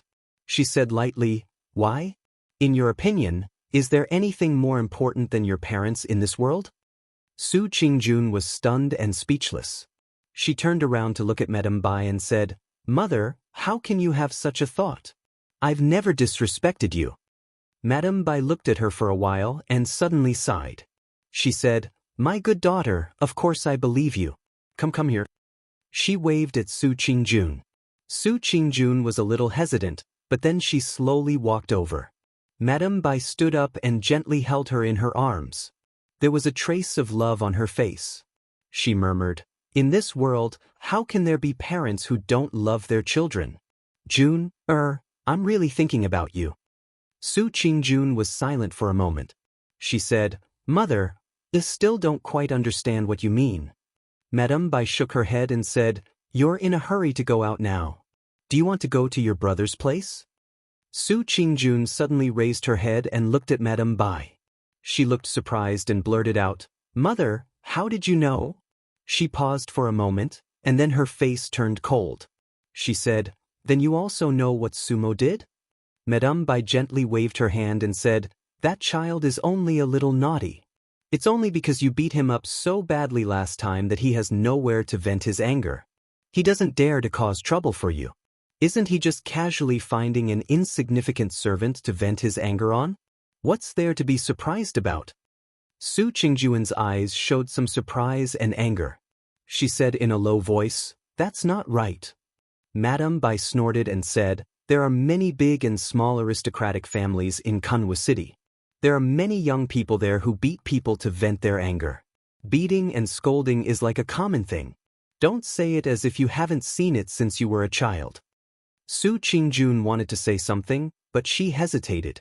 She clenched her teeth and said after a long while, Mother, that's different. He's a Kunlun disciple. He's just a part-time disciple. Madame Bai suddenly raised her voice and said, He has no talent and no background. What's the difference between him and the servants in our family? Su Qingjun slowly clenched her fists inside her sleeves, but her head slightly drooped. Seeing her expression, Madame Bai's heart seemed to soften. She lowered her voice and said softly, Jun, you're the most outstanding person in our Su family. You're also the child that both your father and I love the most. If nothing unexpected happens in the future, the foundation of our Su family will definitely be handed over to you. Even if you're infatuated with cultivation and have no interest in worldly money, when your younger brother inherits the family business in the future, won't he also have to fulfill all your requests and do his best to provide for you? You must always remember that we're a family. Blood is thicker than water. Nothing can compare to this. Su Qingjun slowly raised her head and suddenly said, "Mother, did Sumo say something to you?" Madame Bai glared at her and said, "What's Sumo?" "Sumo is not Sumo. He's your younger brother." After that, she said lightly, "You're so young now, but you've already cultivated to the Jin Dan realm. Your future is limitless. Not to mention Jinren Yuanying, you can even have a chance to explore deity transformation stage Jinren. With such a bright future, how could a good-for-nothing part-time disciple be worthy of you?" Su Qingjun was stunned. Then, she slowly shook her head as if she couldn't believe it. She said bitterly, How could you think like that? How could you say that?" Madame Bai's face darkened. She said, "Am I wrong? Do you dare to swear to God that you don't have the slightest affection for that man named Lu Qin?" Su Qingjun was just about to speak, but she suddenly fell silent. After a while, she smiled bitterly and said, "Mother, you're thinking too much. It's not like that at all. It's true, everyone has a time when they're young." Madame Bai suddenly interrupted her and said coldly, "Everyone is young and full of love. It's human nature. It's not a big deal. Even when I was young, before I married your father, my heart was also moved by those free and unrestrained wastrels who roamed the world. But in the end?" She smiled faintly and didn't continue speaking. Instead, she gently held Su Qingjuan's hand and said, "June, listen to your mother. I'm doing this for your own good." Su Qingjun took a deep breath and shook her head. She said, "Mother, I think you've really misunderstood. I dare to swear to God that from the beginning to the end, since I joined the Kunlun party to cultivate, I've never had an affair. But this matter has nothing to do with Lu Qin. Sumo has found the wrong person." As she said this, she turned around and walked quickly towards the door of the hall. Madame Bai suddenly shouted, "Stop!" Su Qingjuan's body paused for a moment. She looked back at her and said, "Mother, haven't I already said?" Madame Bai said coldly, "Why don't you take a look at yourself now? For an outsider who has nothing to do with us, you look like you're burning with anxiety. You're in such a hurry to make things difficult for your own brother?" Su Qingjun said loudly, "I'm not going to make things difficult for him. It's him who did something wrong. If he has the ability, he can come to me. I'm the one who hurt him. Why does he want to vent his anger on me?" Slap! Suddenly, a crisp sound came from the hall. It was Madame Bai who slapped Su Qingjun hard in the face with a livid face. Su Qingjun covered her cheek with her hand. There was a look of disbelief in her eyes. She looked at Madame Bai in astonishment. It seemed that even her voice was a little shaky. She said, "Mother, I'm hitting you to wake you up." Madame Bai said coldly, "What? Do you think you're great now that you're Jin Dan Friar? You can crush me with one finger. That's nothing. Come over and draw your sword and kill me." Su Qingjun took a step back. There was a painful expression on her face. She shook her head and said, "Mother, how could I?" Madame Bai took a deep breath and calmed down her unusually excited mood. Then she stared at Su Qingjun and said, "June, listen to me. Your father and I are not young anymore. How can there be immortality in this world? Our only wish is that you and Mo can help each other for the rest of your life. Because in this world, there's no one who is closer than blood. If you don't believe in your own brother and this blood, who else can you believe in?" Looking at Su Qingjun, she raised her voice and yelled with unusual anger, "But now, you're going to make things difficult for your brother for an outsider. How can I be at ease after 100 years? Are you trying to anger me to death?" She scolded Su Qingjun angrily, as if she was looking at a child who was resentful of iron for not becoming steel. There was even a faint trace of tears in her eyes. Su Qingjun stepped back in a daze. She grew up listening to heaven and earth, her parents, and her teachers. She was taught to be respectful, and she had always done so. For so many years, no one had ever said that she was wrong. No one had ever not praised her for being sensible and polite. Everyone thought that she was the best daughter in the world. But all of this seemed to have suddenly changed today. "Are you trying to anger me to death?" Her mother's question exploded in her ears like a clap of thunder, causing her to feel dizzy and her mind to go blank. She staggered a few steps back. As if it was instinctive, she subconsciously wanted to walk out. "Listen, I won't argue with you about the matter of you hurting him a last time, seeing that we are a family." Madame Bai looked at her coldly from behind and said, "But if you dare to find trouble with him again, I will kill myself in this hall, in front of you." Su Qingjuan's body shook and her face instantly turned pale. She turned around and looked at Madame Bai, as if she was looking at a stranger. 2 streams of tears flowed down her cheeks and she said in a trembling voice, "Mother, why do you have to do this? Why do you have to do this?" Madame Bai's face was ashen as she turned around and no longer looked at her. She said, "If you really dare to disobey me, then go and try it yourself. Otherwise, hurry up and leave this place now.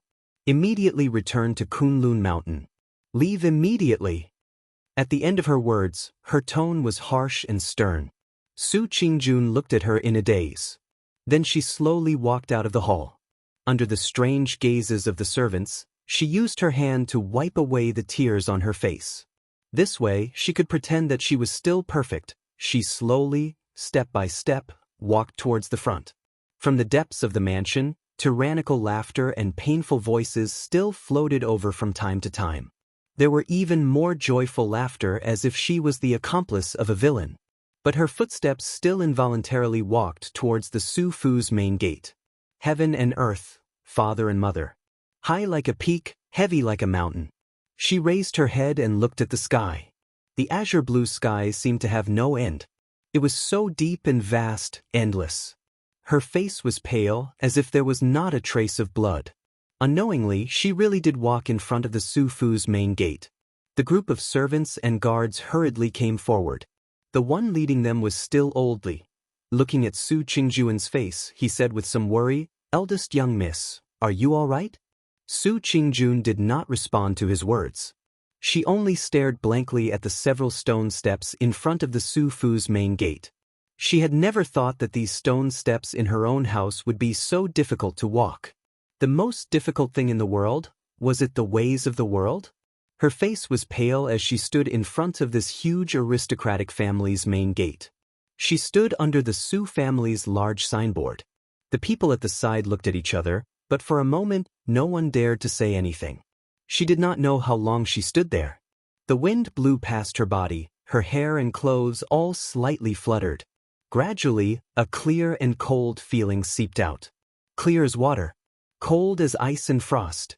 She suddenly turned her head and looked at Oldly. She opened her mouth. Her voice was like the clear ringing of a bell in the wind. There was not the slightest bit of dirt. She quietly asked, "Uncle Lee? May I ask if there is a table in your room?"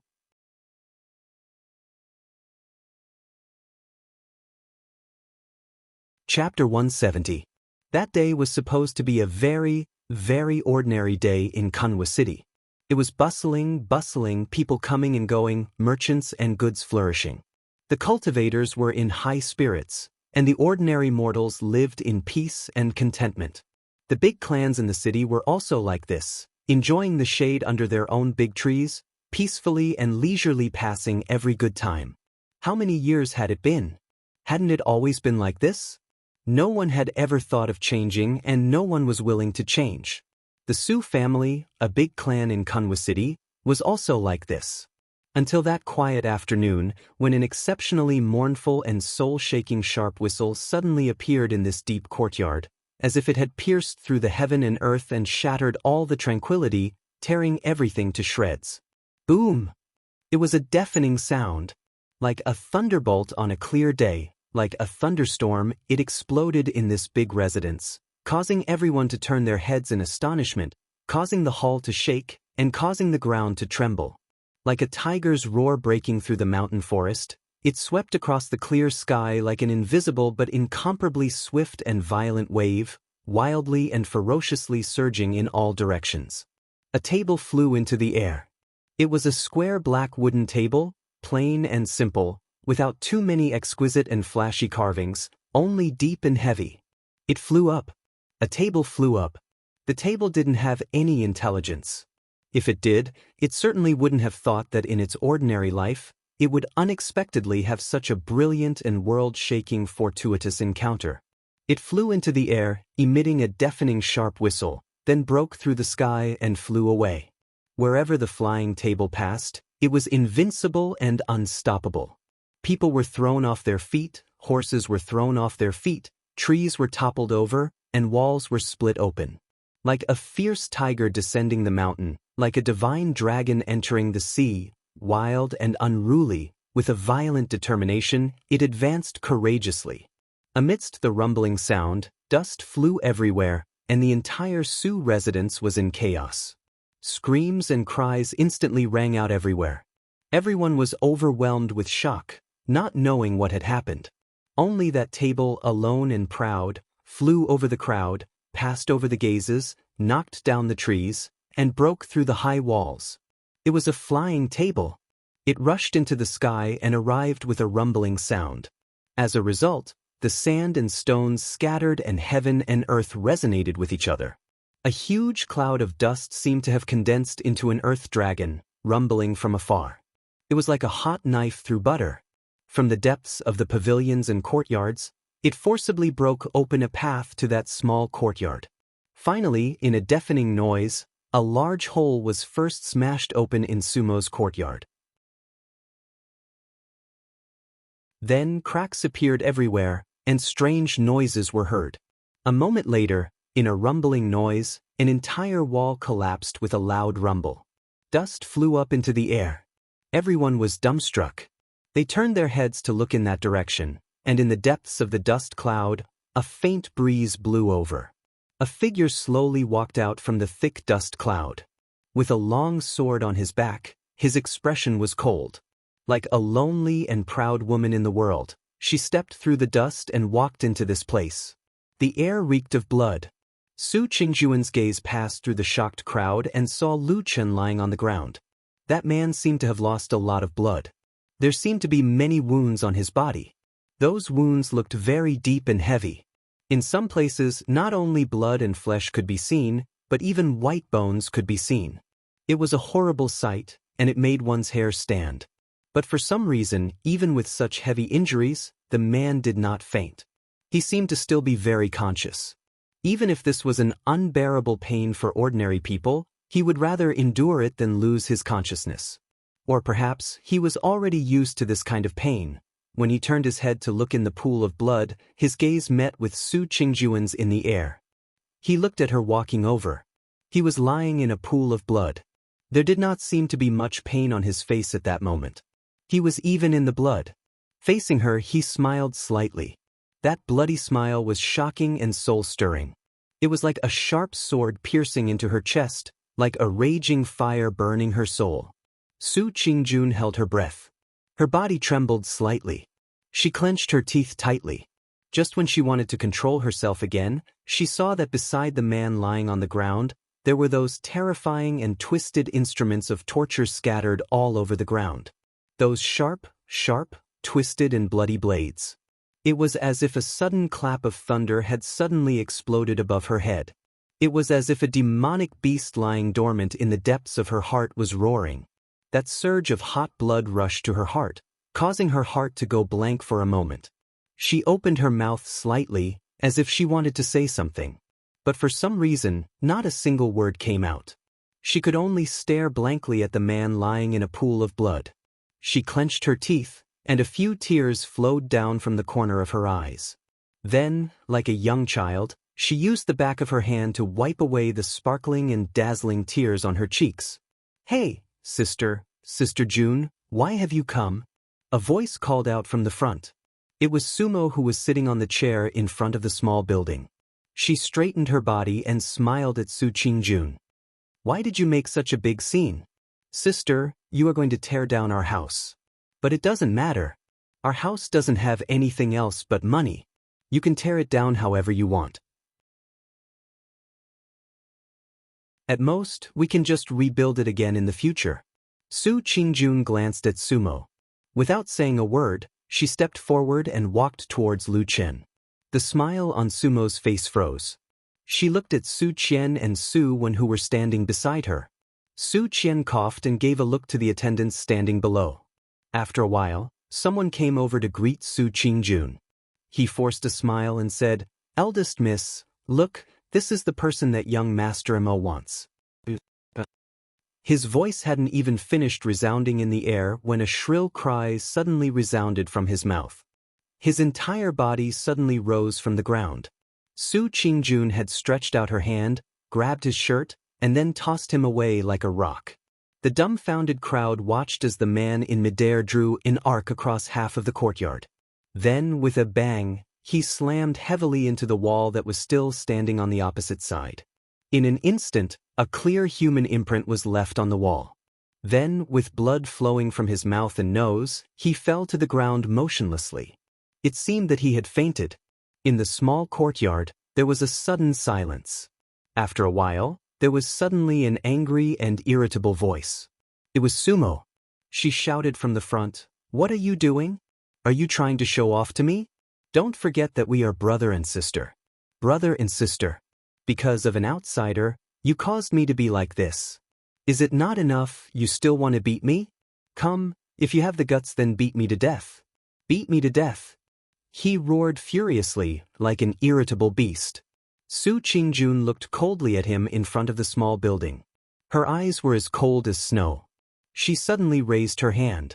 In this chaotic small courtyard, a clear dragon roar was heard. It was like a ray of autumn water shining into the dust, like a pool of clear water washing the world. A ray of sword light lit up, illuminating her peerless face and reflecting in her clear and bright eyes, emitting a dazzling radiance. The long sword on her back flew out of its sheath. The sword shadows filled the sky. A strange scene appeared. Under the clear sky, a full moon suddenly appeared in the sky. Cold and lonely, unattainable. The moonlight, like water, fell into the world, illuminating the sword light. The sword blade reflected the moonlight. The moonlight turned into silence. All living things in the world held their breath. Only that light, from the endless vault of heaven, faintly slashed down. It was the moonlight slash. That moment of brilliance seemed to snatch all the years of the world. It was silent. It was like the passing of countless stars, the rising of the sun and setting of the moon. Someone sighed on the other side. The sword light fell, brilliant, stagnated and disappeared. Like the wind and smoke passing by, it disappeared without a trace. Everyone was at a loss. The three Su family brothers in front of the small building were also stunned speechless. They looked at each other and made sure that they were all right. Sumo then heaved a sigh of relief. Just as she was about to speak, suddenly a cracking sound was heard from behind. The three of them turned back in shock. On that incomparably luxurious small building, countless cracks suddenly appeared. Cruelly and coldly smashed all the beautiful splendor, tore all the brick walls and eaves. After a while, suddenly a loud sound was heard. The entire building collapsed. In the flying dust, everyone screamed in fear. The three Su family brothers stumbled, ran and crawled with all their might, shouting. The people around them were also panicking and rushed up to rescue them. The small courtyard immediately became a mess. In the midst of the chaos, the ancient longsword had already quietly returned to its sheath. Su Qingjun no longer paid attention to the chaos. Through the dust, she walked to Lu Chen's side. Just like at the Flying Goose platform, she gently squatted down beside him. She looked at his eyes, at the blood that flowed from his body, and at the little smile on his face that should not have been there, but still showed. She suddenly felt that the sword just now, that little bit of sharpness, seemed to have cut her heart. She had thousands of words she wanted to say, but in the end, after her lips slightly trembled a few times, she still only said softly, "Does it hurt?" "It hurts." Lu Chen nodded and smiled. Su Qingjun lowered her head. A teardrop fell into the dust on the ground, wetting a bit of the ground. "You're so old, why are you crying?" Lu Chen said to her. "And it's not your fault." "I'm fine, I won't die." Su Qingjun wanted to laugh, but for some reason, more tears flowed. She wiped her eyes with the back of her hand, then forced a smile and said, "Why are you pretending to be strong again? When I was outside, I heard your cry." Lu Chen said, "I didn't want to scream at first, but then I saw a golden light in the sky. I thought that in the Su family, probably only you, Jean Dan Friar, would come. So I shouted to see if you would come to save me." Su Qingjun nodded and said, "You're so smart." Lu Chen said, "Isn't that so?" Su Qingjun stared at him for a long time, then stretched out her hands, hugged his body, and then softly said in a voice that only Lu Chen could hear, "I'm sorry, I'm late." "It's okay," Lu Chen said.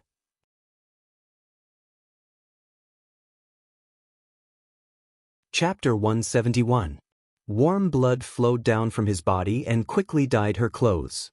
Her beautiful and clean clothes also seemed to be dyed with a layer of strange blood. However, Su Qingjun did not care about this. She was more concerned that when she wanted to pick up Lu Chen's body, she discovered that there were even deeper and more cruel wounds on his body. She stared blankly for a while and found that it was difficult to make Lu Chen stand on his own. She could only gently put him down. Then, looking at the bloody mess on his body, she said in a low voice, "Wait for me." Then she stood up and looked around.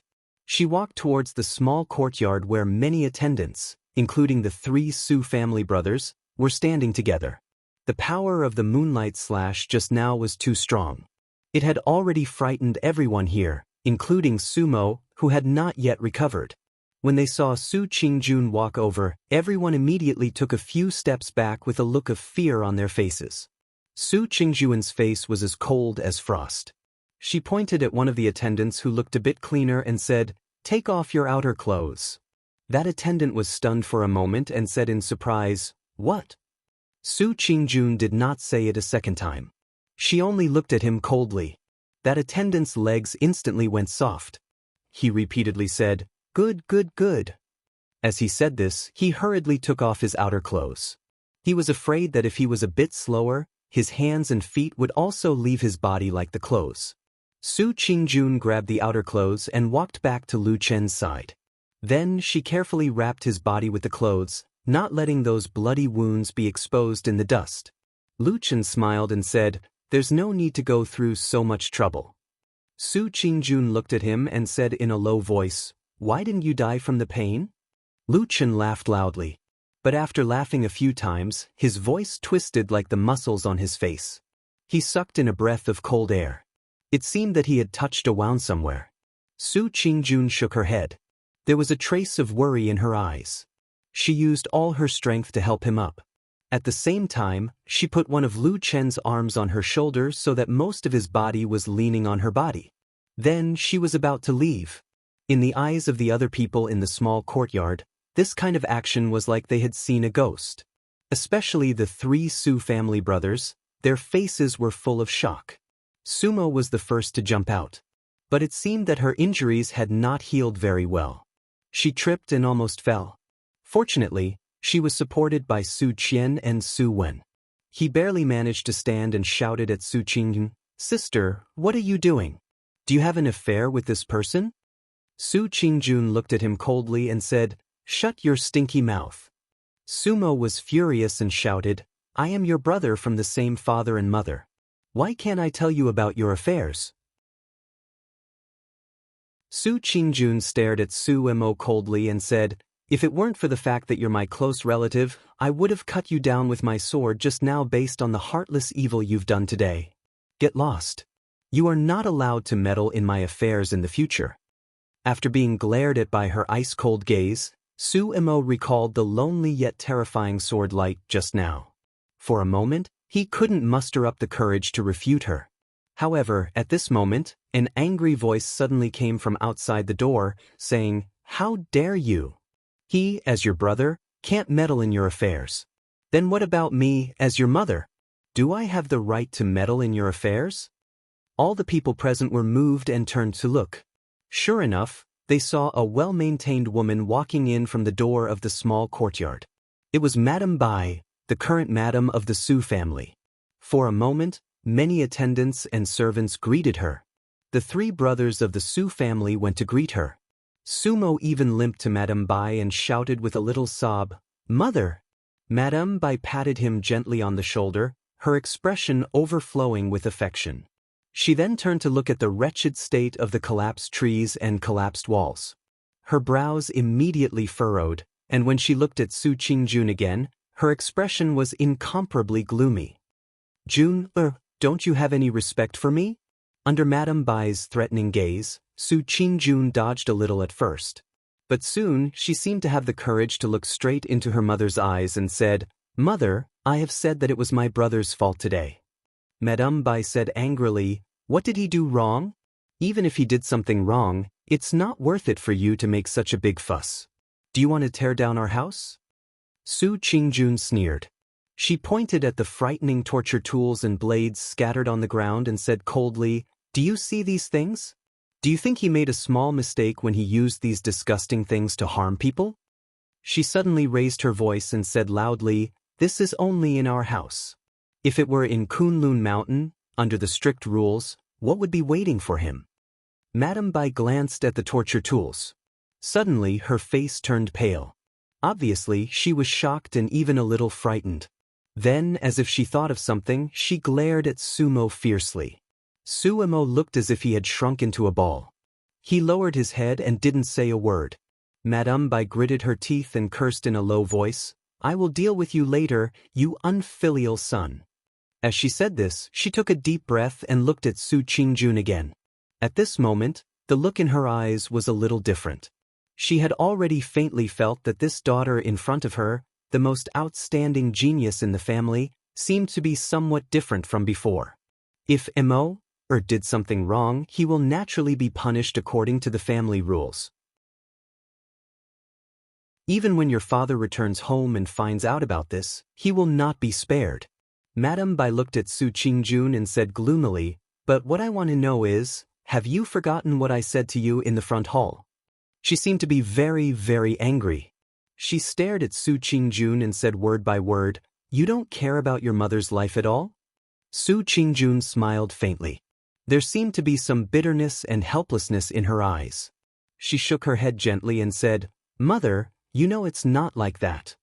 Madame Bai said angrily, "Then why don't you listen to me and come here to make a scene?" Su Qingjun supported Lu Chen and began to walk forward slowly. At the same time she said, "Mother, actually you and I both know that those were just words of anger. You will not die." Madame Bai was so angry that her hand trembled. She pointed at Su Qingjun and said angrily, You disobedient and unfilial daughter." Su Qingjun's expression was a little desolate and lonely. She said, "Have you really touched your own conscience when you speak? For so many years, in the Su family, who is the most filial to you and father besides me? Could it be me, this ruthless and incompetent brother?" She supported Lu Chen and slowly walked to Madame Bai. She lowered her voice and said to her softly, "Besides, how can you bear to die?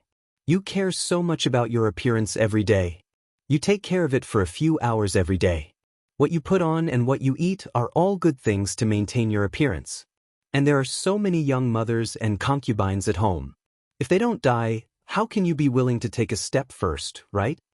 Madame Bai's face instantly turned pale. She looked at Su Qingjun.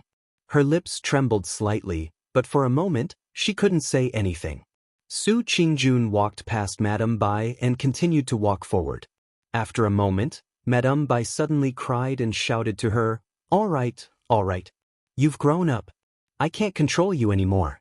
When your father comes back, I will tell him about your disobedient appearance today. Let's see if he will be sad. Let's see if he will care about you." Su Qingjun's footsteps paused for a moment. Then she turned around and looked at her with a strange expression. For a moment, Madame Bai felt uncomfortable under her gaze. She couldn't help but take a step back. Su Qingjun smiled faintly and said, "Mother, don't lie to yourself anymore. Father is much more practical than you. He must know that in the next 10 or even 100 years, Who will the Su family really rely on? Will it be me, a 22-year-old Jean Dan Friar, or a group of useless brothers? You see, actually, I really understand everything. I can see everything, Su Qingjun said to her quietly. It's just that I didn't say anything before. The small courtyard was silent. Everyone was intimidated by Su Qingjun's aura. No one dared to step forward to stop her. They just watched as Su Qingjun slowly half-carried and half-supported Lu Qin out of the small courtyard. When they were about to walk out of the door, Lu Qin, who had been leaning on Su Qingjun, suddenly smiled and said in a low voice, "Well said. Oh, it's all right. Very powerful. Very imposing. Isn't this all thanks to you?" Su Qingjun said softly. "Well, it's all because you taught me to flip tables." "Is that so?" "Then I'm also very powerful." "Is it powerful to be almost beaten to death?" "You really don't know how to chat," Lu Qin said helplessly. That day, many people in Kunwu City saw the light that once again soared into the sky. They saw the ending of Su Qingjun rushing to save Lu Qin. Among them, the people who saw it the most clearly were the onlookers from the beginning to the end of the Su residence. He Gang and Old Ma were the people who stood outside the Su residence from the beginning to the end.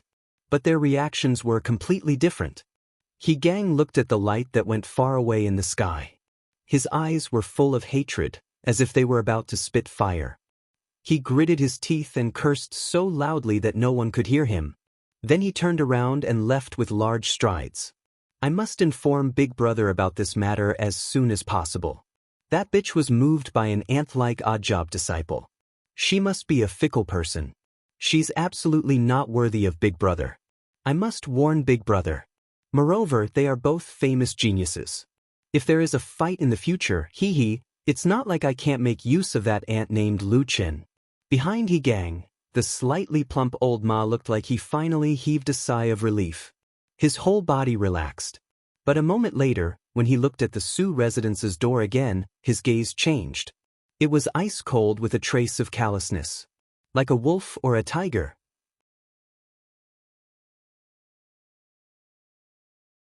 Chapter 172. In this world, there are a lot of things that people see on the surface, and then take it for granted that what is going to happen next. Or, just by looking at a person's appearance, behavior, and movement, they conclude that this person's nature is what it is. Many times they are wrong. An ugly person is not necessarily evil, and a beautiful appearance is not necessarily pure. Those who are loyal to righteousness always come from the generation of dog butchers. Those who are unfaithful are mostly scholars. In the mortal world, whenever people see one or two beautiful men or women, they will be infatuated and intoxicated, falling head over heels in love with them, thinking that there is nothing their beloved isn't beautiful in every way. And in the Xiuxin world, there is no exception. There are always many people who revere and admire the high-level cultivators. Looking at those high and mighty figures, they think that the legendary Jean Dan Friar, Yuanying Shinran, and even the deity transformation stage Shinran are omnipotent. This has nothing to do with cultivation, it is simply human nature. We are too weak, so we are used to looking up at the tall and mighty. We cannot see the tall and mighty's shadow clearly, so we think that the shadow is as tall as a mountain, or even as tall as the sky and the earth, but we forget that everything we see comes from our own vision and vision. When we cannot see too far ahead, we use illusions to fill our own expectations. Su Qingjun is a young genius. At her age, someone who has cultivated to the Jin Dan realm has never appeared in the long history of the Kunlun party. And because of this, almost everyone has high hopes for her, believing that she will become a great person in the future. She was a genuine prodigy, and her talent in cultivation was outstanding. Countless people, especially the disciples whose cultivation is lower than hers, view her as an idol. They revere and admire her, looking up to her as a role model, thinking that she is omnipotent. Unfortunately, the truth is not like this.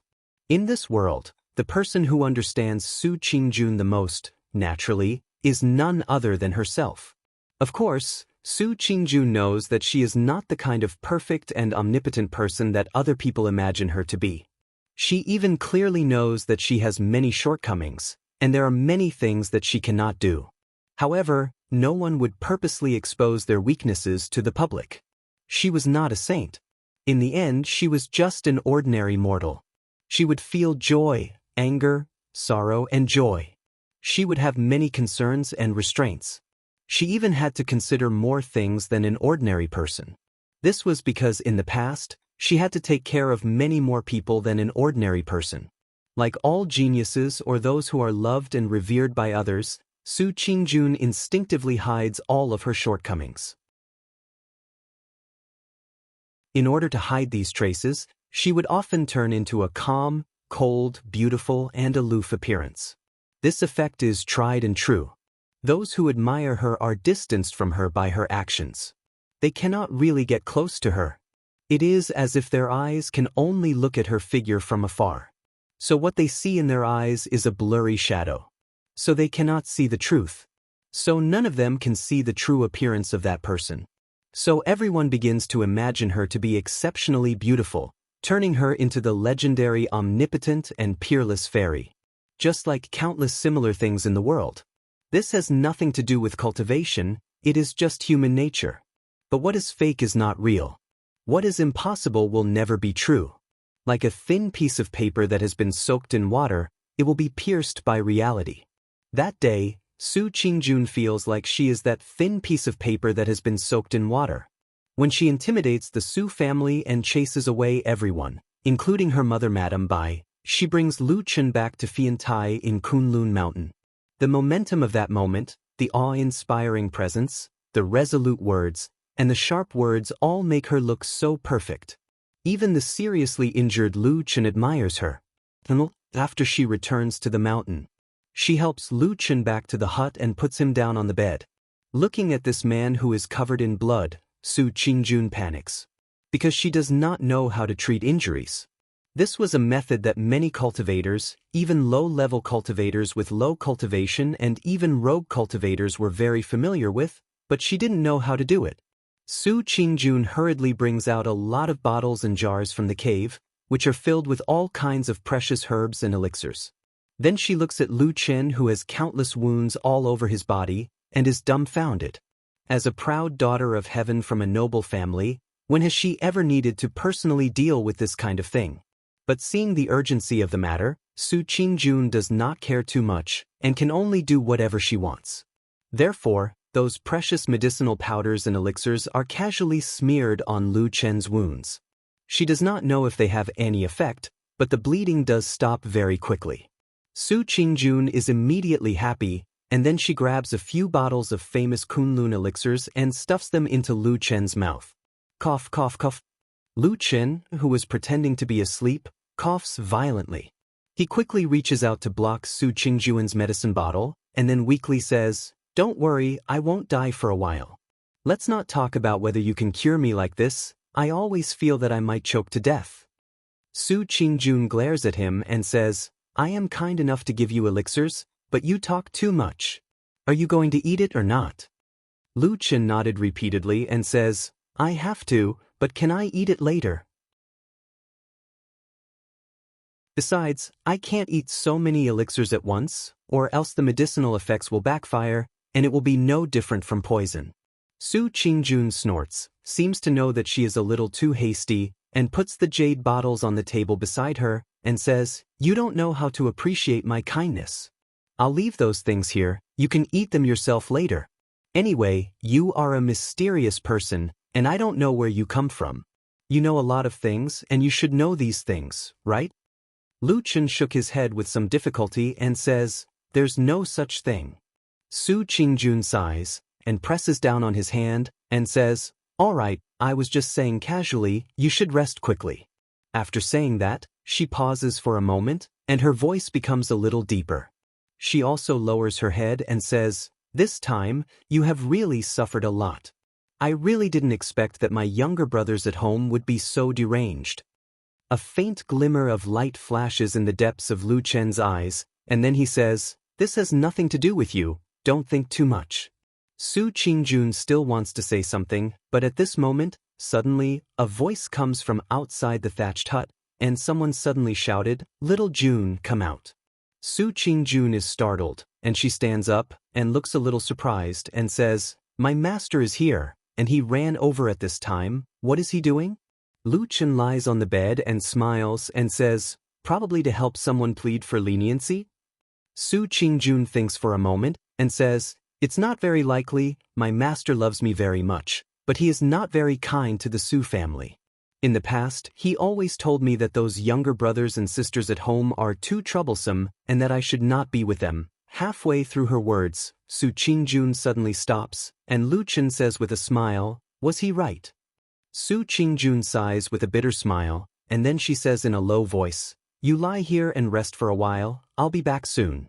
Walking out of the door of the thatched hut, Su Qingjun sees Masato Kihara standing on the Flying Goose Terrace, about 15 feet away from the thatched hut.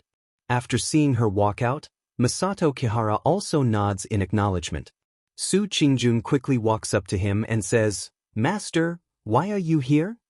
Masato Kihara laughs mischievously and says, "I heard you were in the limelight in Kunwa City, and when you returned to the Su family, you made a big fuss, and the whole Kunlun Mountain is in an uproar, so I hurried over to take a look."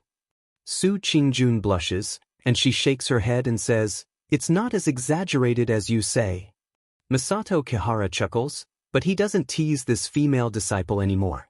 Instead, he glances at the thatched hut and says, "I heard the person you saved is the part-time disciple Lu Chen who helped you plant the eagle fruit tree?"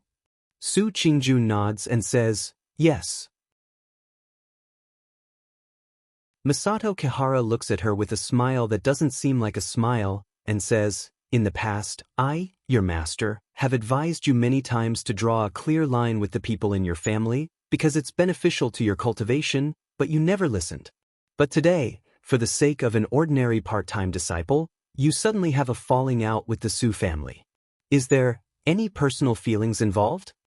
By the end of his words, Masato Kihara's eyes have already faintly revealed a sharp light, and he just indifferently looks at Su Qingjun.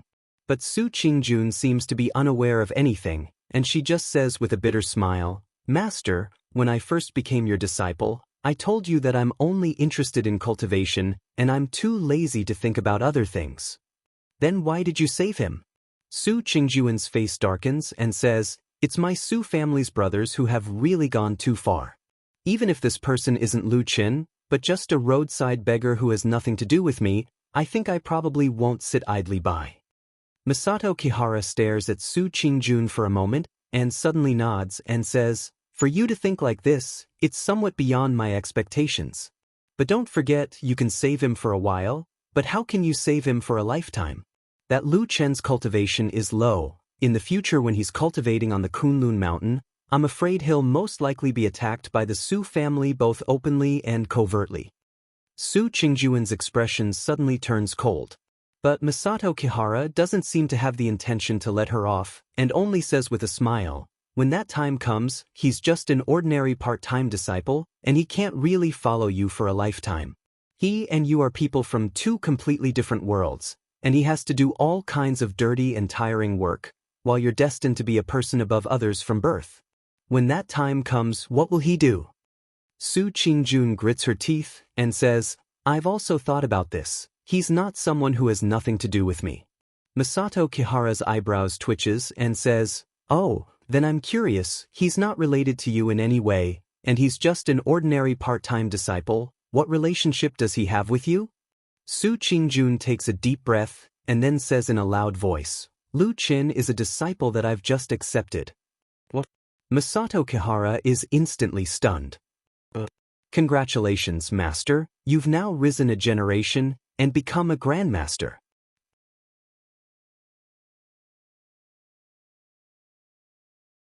Chapter 173. For a famous cultivation sect like the Kunlun Party, its inheritance for thousands of years was naturally passed down through the method of passing down from master to disciple. Starting from the two founders, Kun Yuanzi and Tai Luo, the torch was passed down endlessly until today. Therefore, taking in disciples was actually a very normal thing in the Kunlun Party. Generally speaking, most cultivators would take in disciples. It was not that there were no cultivators who did not take in disciples, but it was very rare. As for the reason, it was actually very simple. This was just like the inheritance of a family in the human world. The foundation that one had painstakingly laid down all their lives would always be hoped that someone could inherit it. The achievements one had made in the path of cultivation would always be hoped that someone could carry forward it, and at the moment of one's death, most people would always hope that there would be someone by their bedside to take care of them in old age. This was the innate nature of countless people in the vast land of the divine central continent.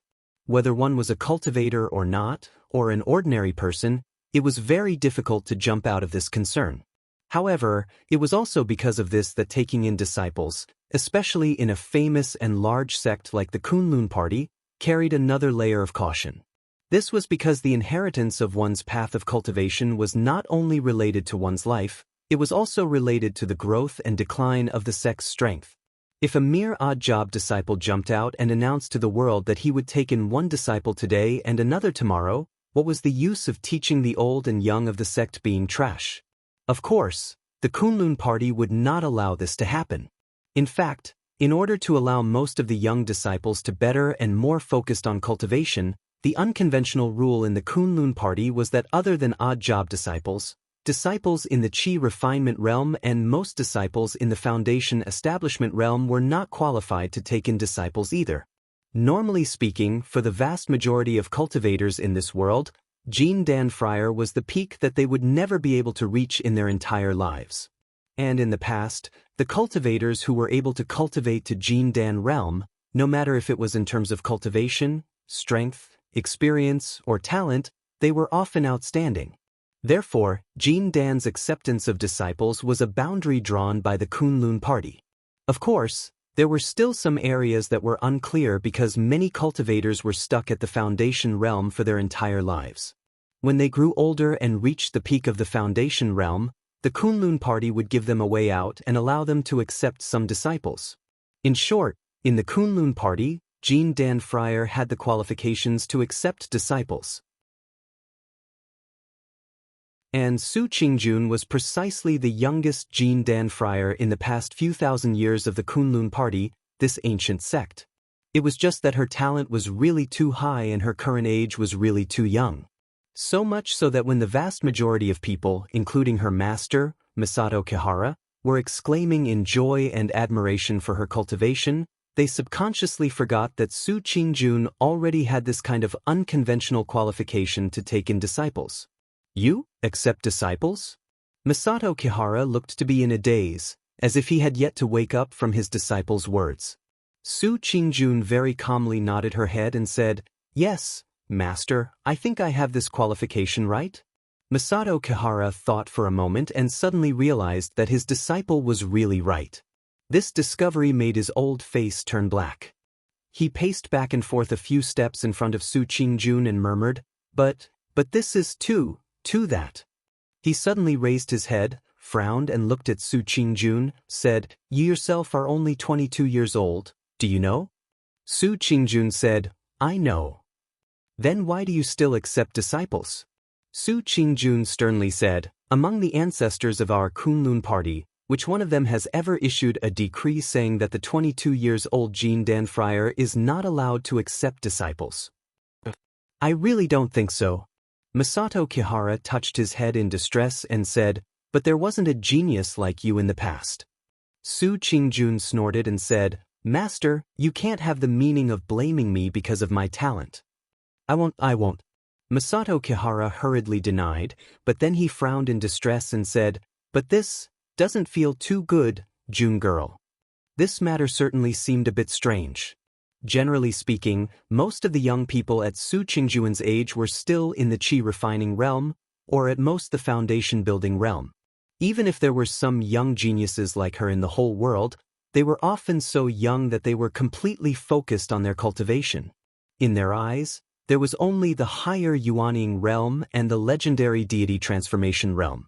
Who would be distracted to accept disciples? Even if they wanted to accept disciples, shouldn't they wait until they were 50 or 60 years old, when most of their potential was exhausted and the upper limit of their future was already in sight? Masato Kihara naturally raised his doubts, hoping to pull this obedient female disciple of his back from the crooked path. Who knew that on this day, Su Qingjun was exceptionally stubborn. She said she wanted to accept disciples and she would accept disciples, refusing to give in at all. Just as the two of them were arguing, and Masato Kihara was beginning to get angry from embarrassment, they heard a sudden loud noise from behind the mountain peak in the distance.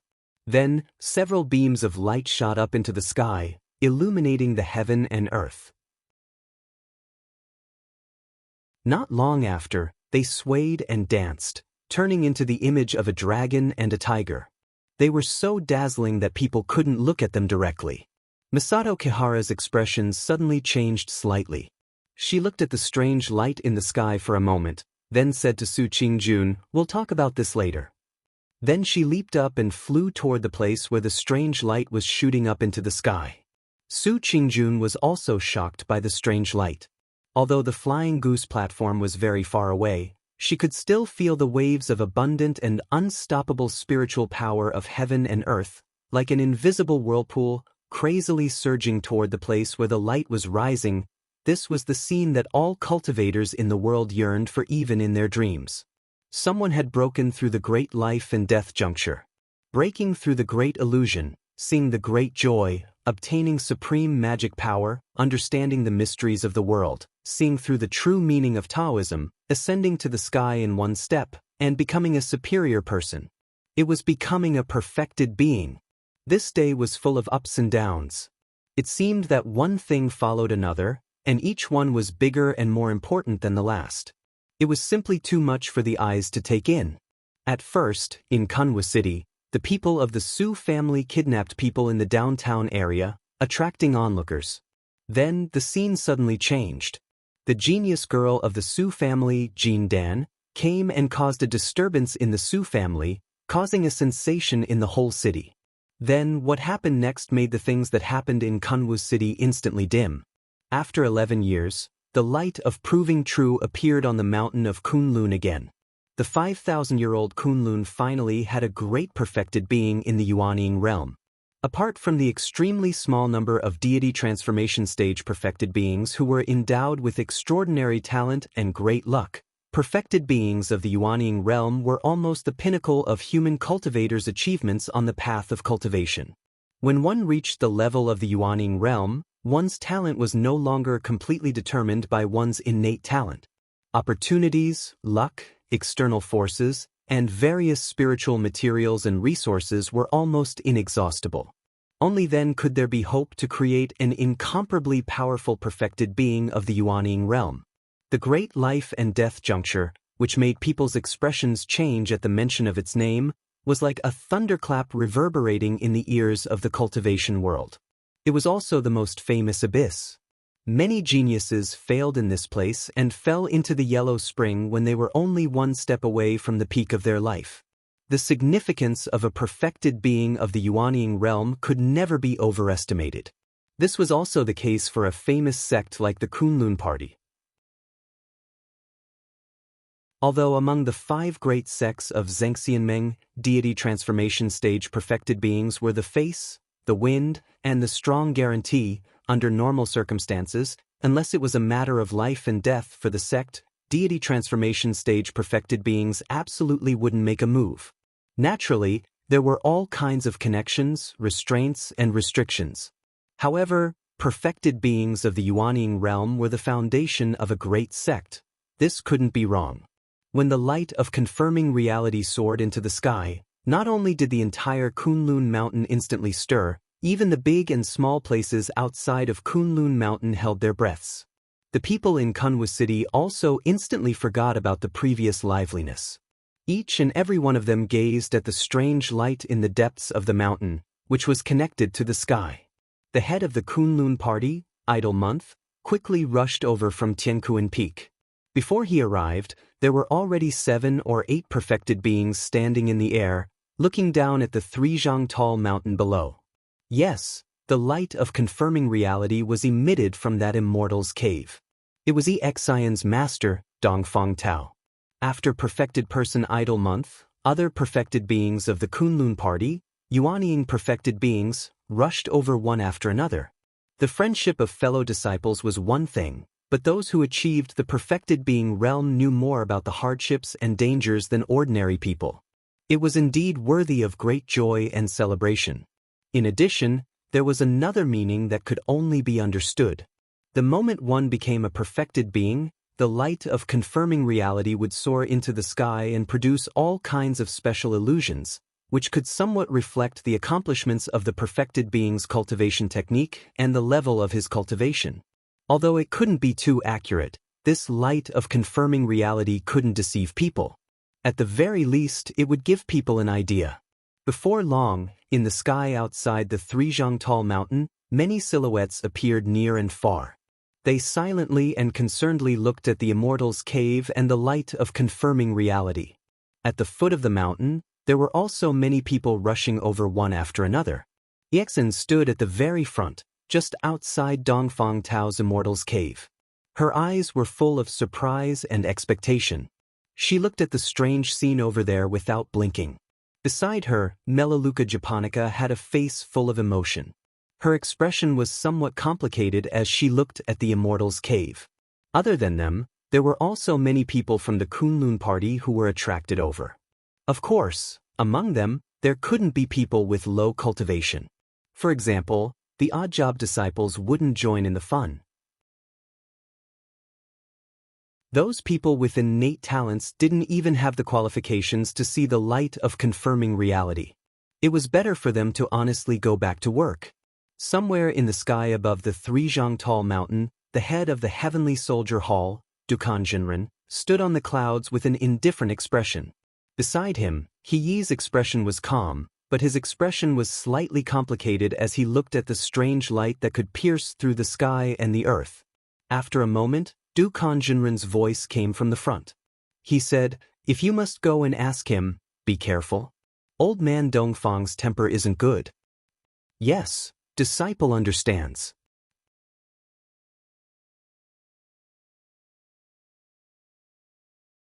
Chapter 174. The majestic Kunlun Mountains were undulating. Even in broad daylight, there would always be shadows, and there would always be places where the sun could not shine. The martyr's grave was such a place that seemed to be forever hidden in the darkness. When the dazzling spiritual light shone upon the mountains, everyone gasped in admiration. The light came from far and near, but it did not fall on the back of the dark mountain, unable to shine into the shadows.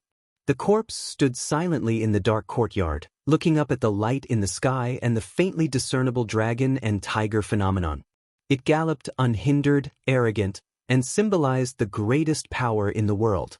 After a long while, he turned around and walked into the darkness without a sound, like a lonely ghost left behind in the mortal world.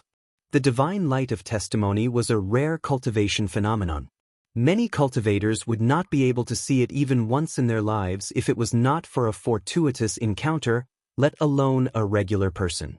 That was why, although Lu Chen was heavily injured, Su Qingjun helped him sit up in the straw hut on Flying Goose Terrace.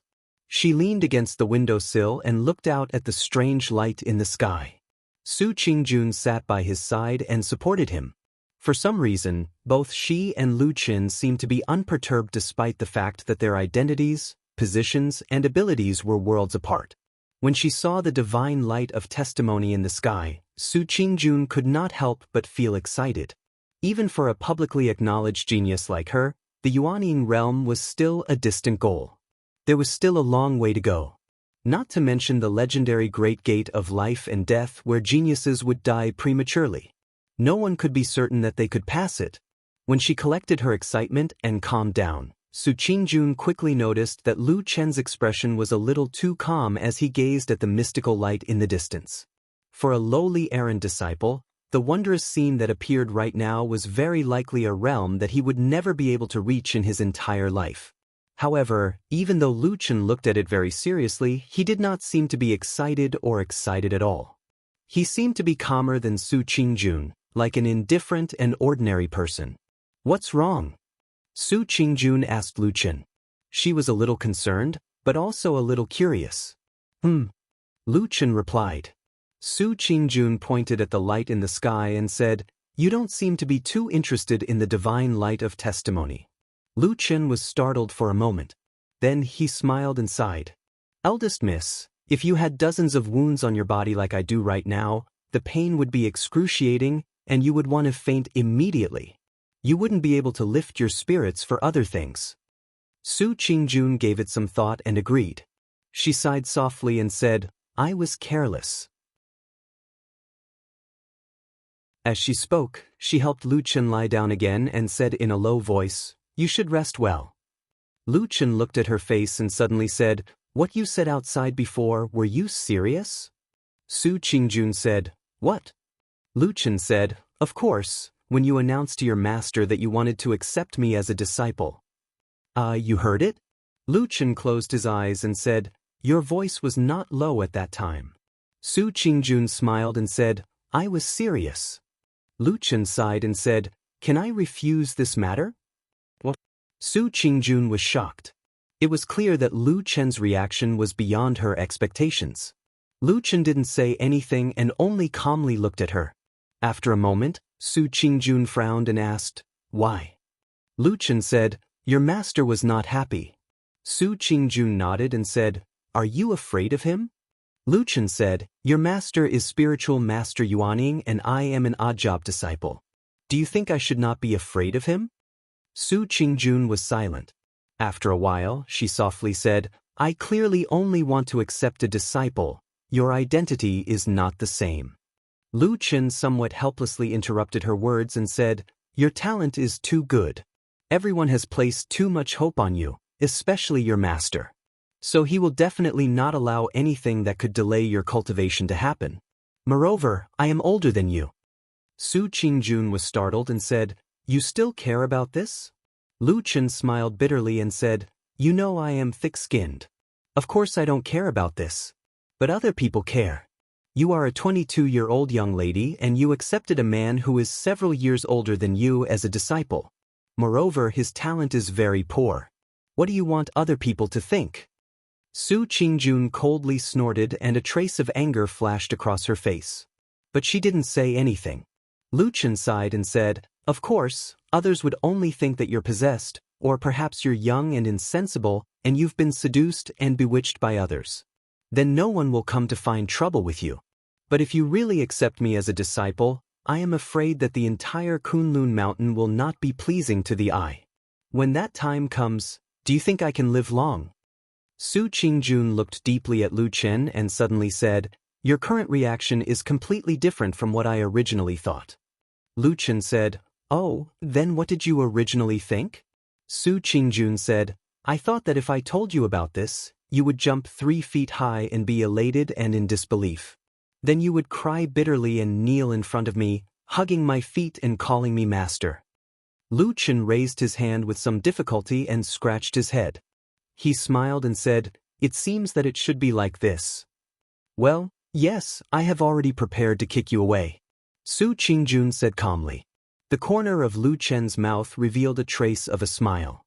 He looked at Su Qingjun's beautiful face. After a moment, he gently nodded and said, Thank you.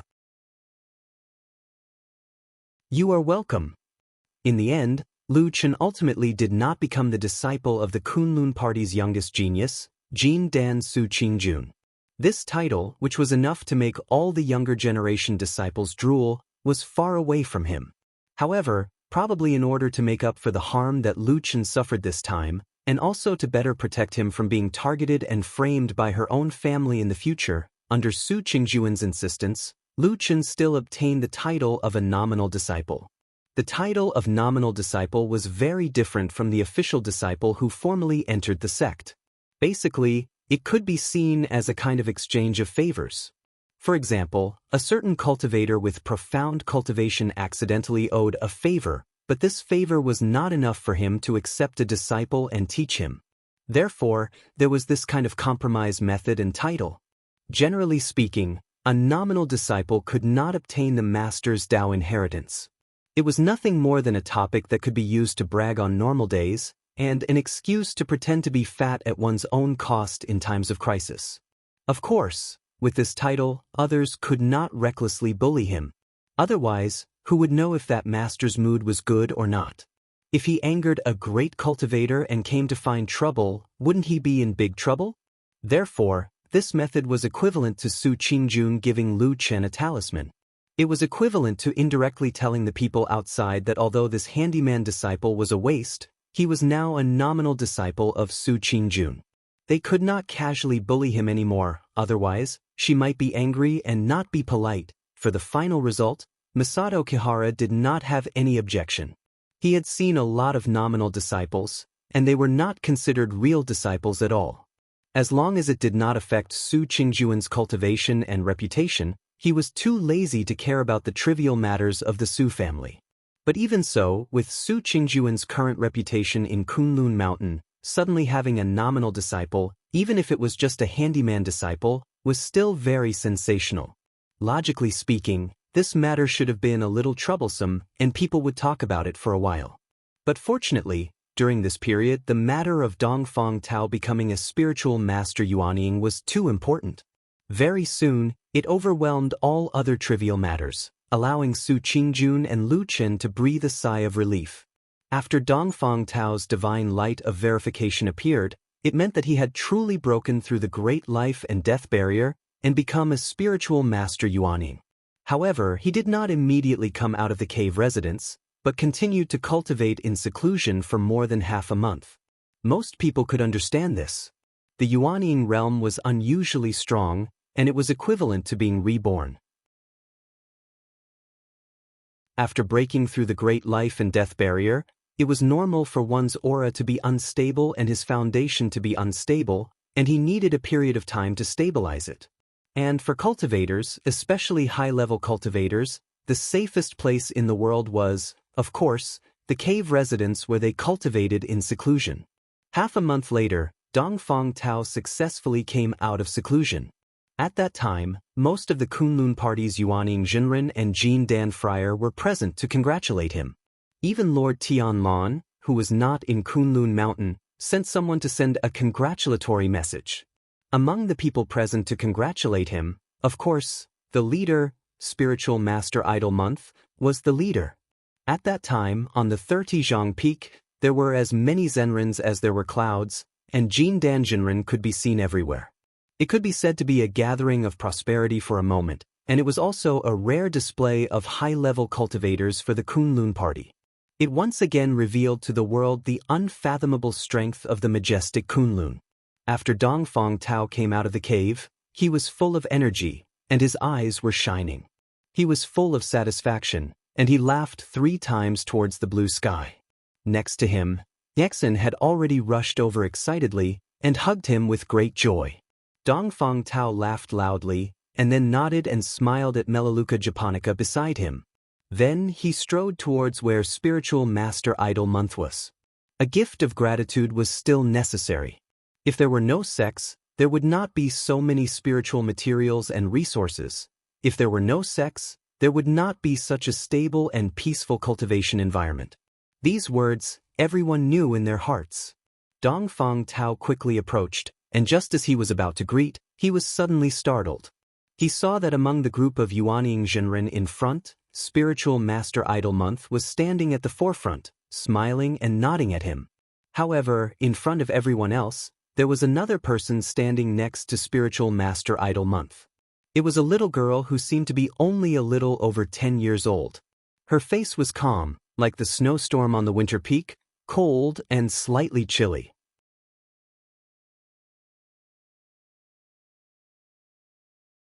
Chapter 175. On the day that Dongfang Tao became a perfected person and walked out of his cave residence, most of the important figures in the Kunlun party were present.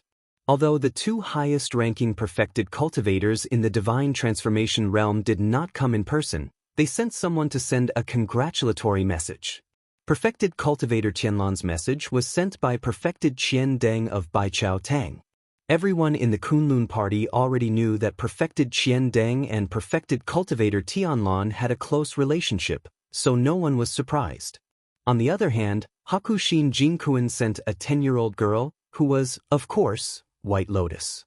Under the watchful eyes of everyone, White Lotus stood beside perfected cultivator Idol Month, in front of all the other perfected cultivators. Of course, this was a very meaningful thing, but there was enough reason to tell others about it, because White Lotus was holding the wind speech plate in her arms at that time. Hakushin Jinkuin used this treasure as a medium, which was equivalent to directly congratulating Dongfang Tao, so the meaning was naturally different. However, from that day on, everyone in the Kunlun party finally realized that in his old age, Hakushin Jinkuin regarded this 10-year-old genius girl, who was said to be a once-in-a-thousand-years genius, as his most valued successor. And because of this, there was another person that people had not noticed before, but now privately attracted attention again. It was the other incomparably powerful perfected cultivator in the divine transformation realm in the Kunlun party, who had not had a successor for many years. What on earth was that bald perfected cultivator thinking? How would I know what the damn baldy is thinking? Lu Chen raised his head and drank a mouthful of wine, then complained to old Ma. Anyway, what I know is that he is the most unreliable person in the world. Old Ma patted his shoulder and comforted him. You have suffered a lot this time. I understand that you are depressed. Believe me, he is not feeling good either. Lu Chen squinted at him, his face full of doubt and disbelief. What's wrong with you, Baldy? Old Ma said sternly, when he heard about this, especially when he heard that you gritted your teeth and endured it for the sake of the big picture, that you would rather be humiliated and seriously injured than do anything, he flew into a rage and angrily scolded the Su family for being bastards. He asked me to tell you that he will remember everything that happened today. Once he succeeds in the future, you don't even need to say anything. When he comes back, he will first start with the Su family. He will kill those blind trash to vent your anger. Bullsh*T. Lu Chen scolded. You've been talking for a long time, but you still won't budge. What was the use of that? If you have the guts, you can ask Baldy to go to the Su family now. With his ability, destroying the Su family is as easy as crushing a bug. Why would he waste so much time talking? Old Ma suddenly looked embarrassed. He smiled bitterly and said, This, Immortal is in a different position from us. He has more fetters, so he really can't do whatever he wants. As he said this, his face became serious and he promised Lu Chen again, Anyway, don't worry. Immortal has said again and again that this matter is not over. He will remember what happened to the Su family. Sooner or later, he will make trouble for them. Lu Chen rolled his eyes, with an expression that said, I am not a fool to believe you. Old Ma also laughed and quickly changed the topic. He said with a smile, Let's not talk about this. Anyway, that is what Immortal said. We will know in the future. By the way, are your injuries better? Lu Chen stretched his arm and said, I think they're almost healed. Otherwise, I wouldn't have come down the mountain to drink with you. Old Ma nodded and said, Your injuries are recovering really fast. Although most of your cultivation has been crippled, at least your foundation is still there in terms of recovery. You can't even compare to a foundation-building cultivator, let alone an aura refinement disciple. Lu Chen was startled, but he soon nodded and said, I probably swindled a lot of panaceas from Su Qingjun these days.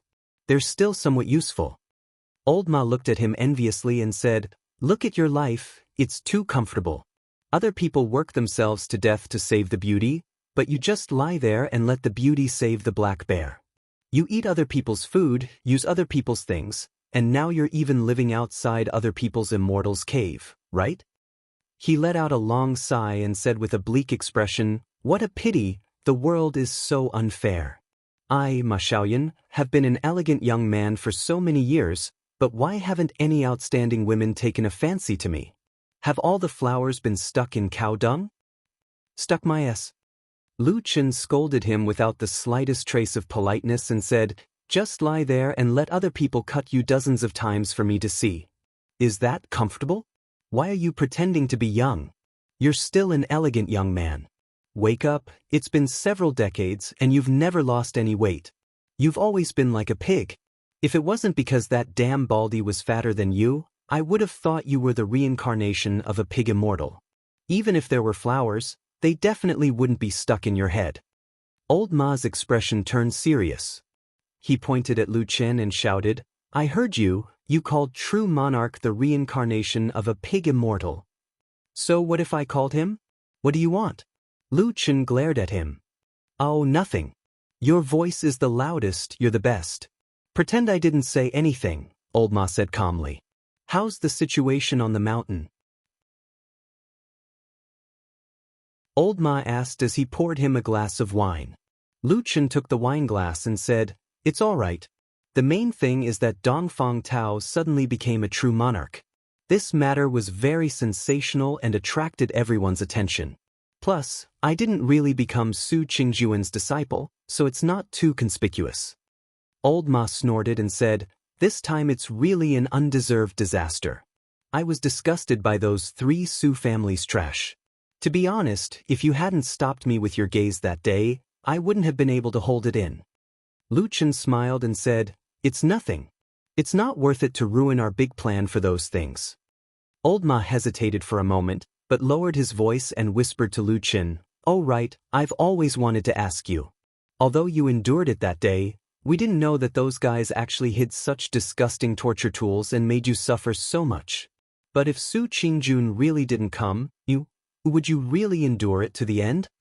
Lu Chen turned his head and looked at Old Ma. After a moment, he slowly shook his head and said, I won't. Then you're going to fall out with them? Old Ma asked. When they made their move that day, I had already made my decision. Once their attacks reached the point where my bones and muscles were injured and my life was in danger, I couldn't care so much anymore. I couldn't really wait for death to come, so I naturally had to make a move. Well, I think so too. Old Ma nodded, but then he glanced at Lu Chen. There seemed to be a trace of lingering fear in his eyes. He said, At the beginning, suffered such a serious injury and were cut so many times by those trash. I thought you would have been unable to endure it. Lu Chen smiled as he swept his gaze across his body. Beneath his clothes, countless scars could be vaguely seen on his flesh. He was silent for a moment and then said lightly, After being burned by the black flame for 10 years, I seem to have gotten used to the pain. Old Ma didn't say anything and just nodded silently. What do you plan to do next? Old Ma asked Lu Chen. Lu Chen stretched and said, What else can I do? Continue to live and then secretly find a spy. What should be done has to be done. All right, help me find some information. What information? The daily routine, whereabouts and preferences of the younger generation of the Su family. The more detailed, the better. Old Ma's eyes lit up. There was a trace of excitement on his face. He whispered, What's wrong? You can't stand it anymore? Lu Chen sneered and said, I'm not a saint. Do I have to bear it silently after being dealt with like this? No, I can't stand it. Old Ma slapped his thigh. The smile on his face suddenly seemed to have a bit of fierceness. He gritted his teeth and said, Isn't it like this? In our line of work, let's compete with each other. Who's afraid of who? Speaking of this, he paused for a moment and hesitated. He said to Lu Chen, But it has only been less than a month.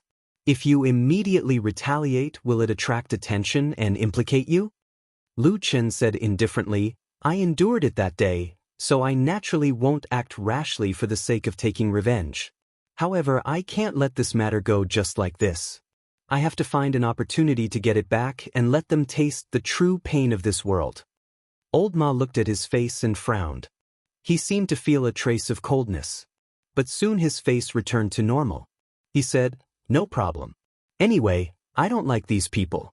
Don't worry about the information. I'll give it to you next time you go down the mountain. We brothers will kill them. Lu Chen hummed in acknowledgement and stood up, looking like he was about to leave. Old Ma seemed to suddenly think of something. He suddenly said to him, By the way, if you make up your mind to do this, what about Su Qingjun? Lu Chen paused and then said, What's there to worry about? She won't know that I did it. Old Ma nodded and said, Well, that's true. If we do it secretly, we won't be afraid of being known by others. But, I'm just asking casually. I'm a little curious. You said that the Su family is naturally hateful. It's not a big deal if we kill them. But I heard that Su Qingjun is a good woman. She is also very good to you. For you, she not only quarreled with her family, but also flipped the table and smashed the wall. She beat her younger brother. In order to take care of you on Mount Kunlun, she gave you the title of a nominal disciple. Lu Chen raised his eyes and quietly looked at Old Ma. Old Ma's voice became softer and softer. After a while, Lu Chen suddenly asked, "What do you want to say?" Old Ma said, "I want to ask you, don't you care about her feelings? I was injured and suffered. I want to take revenge. Why should I care about her feelings? But between the two of you, aren't there some, at least mutual appreciation?" Lu Chen's eyes were slightly lowered, like a shadow swaying in the dark. He looked at the light in the distance with no expression. After a while, he said lightly, "We are shadows. How can we be qualified to talk about love? You think too much." He turned around and walked out. At the same time, his voice carried a bit of coldness. He said, "Help me find out information about those people. When I do it myself, I think you may be a little relieved and no longer have any doubts." Old Ma stood still and watched Lu Chen walk out of the door alone. After a while, a smile suddenly appeared on his face. But the smile was a bit desolate and bleak.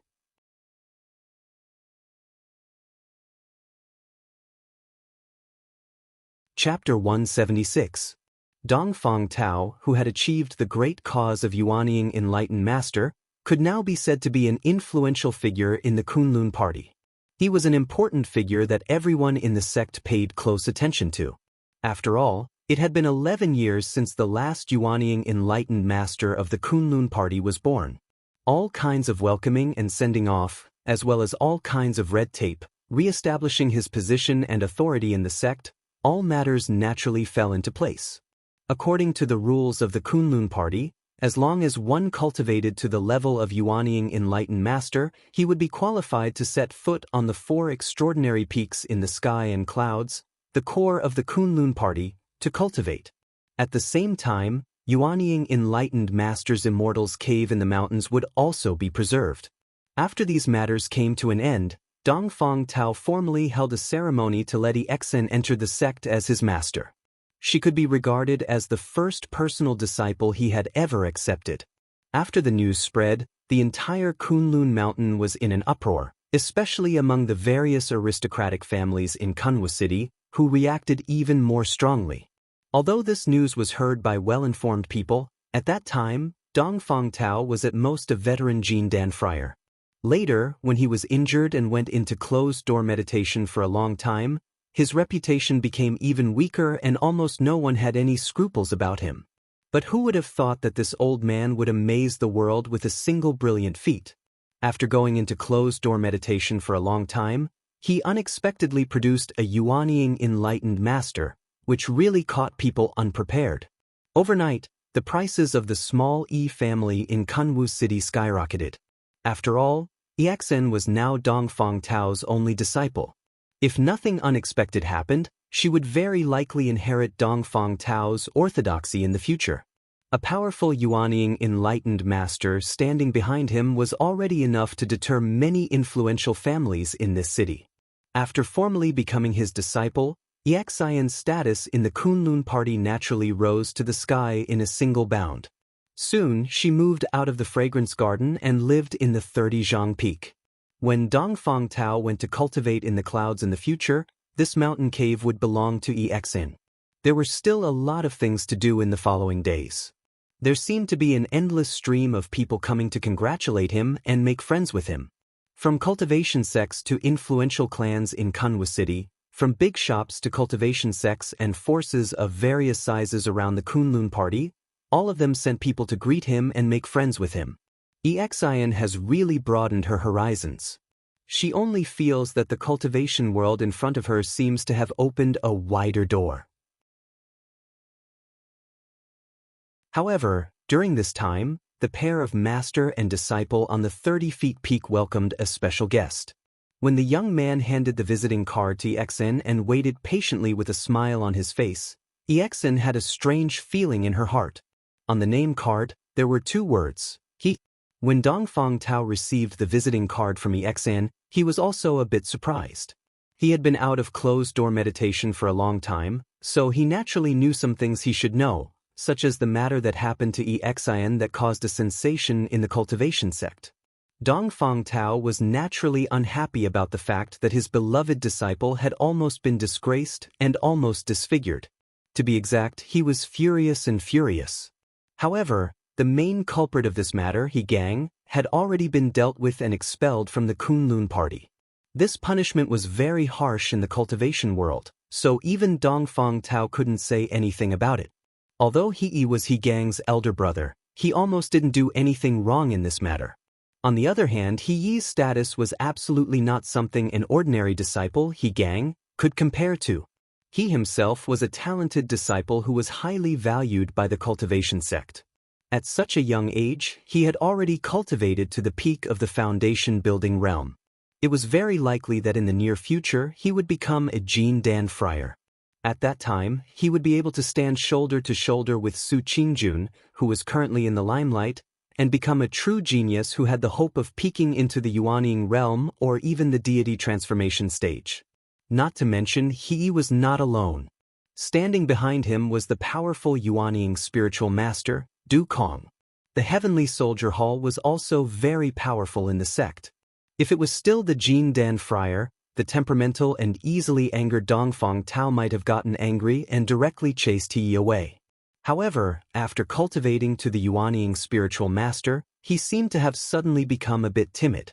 Thus, he ordered Exin to invite He in to meet him. The atmosphere when they met was a bit awkward.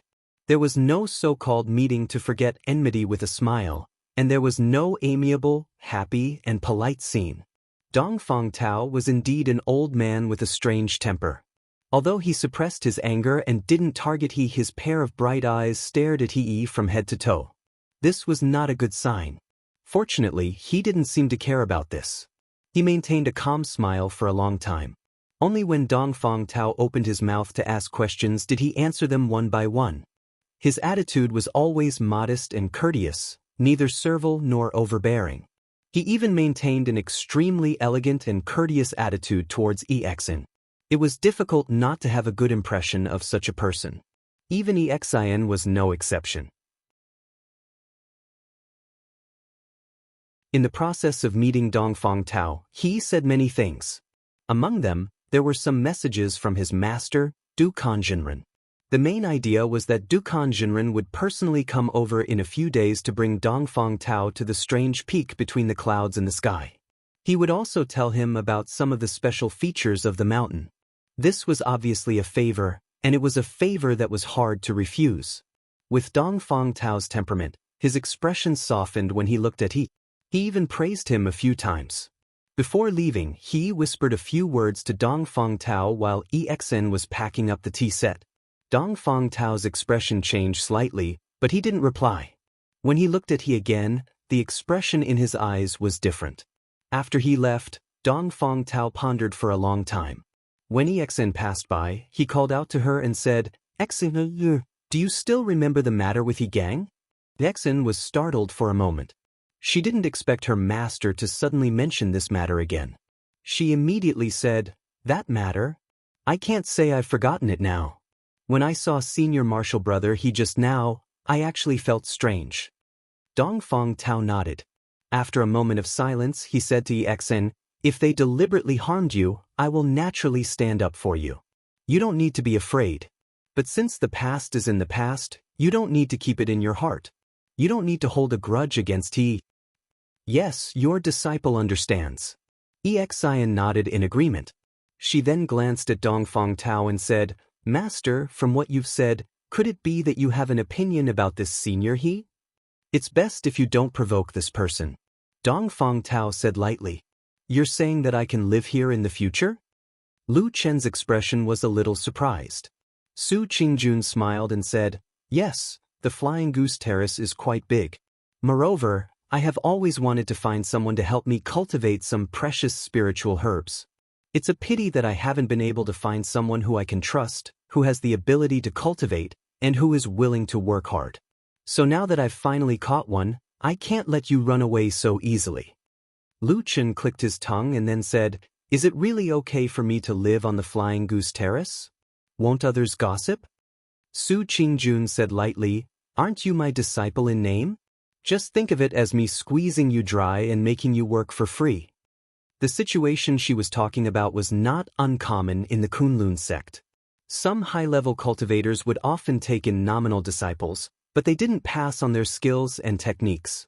Instead, they would just give some spiritual materials and resources or basic techniques as a reward, and then have people specially cultivate important spiritual materials for them. Of course, Lu Chen had also heard about this. However, Su Qingjuan's words were of course a joke. He also laughed, then extended 2 fingers and said, "I can move here, but I have 2 conditions." Su Qingjun was stunned for a moment, then she looked a little annoyed and said, "Hey, do you know how many people in the entire Kunlun party have racked their brains to live here? You just have to be the most troublesome person. How dare you mention conditions to me?" "Yes, what you said is very reasonable." Lu Chen nodded repeatedly and said, "2 conditions, do you want to hear them?" "Speak." "First, I don't want to live in this straw hut anymore," Lu Chen said. Su Qingjun was stunned for a moment and immediately became vigilant. She said, "Hey, don't push your luck. You want to live in my cave abode? That's absolutely impossible." Lu Chen laughed and said, "What a joke. Do I look like that kind of person?"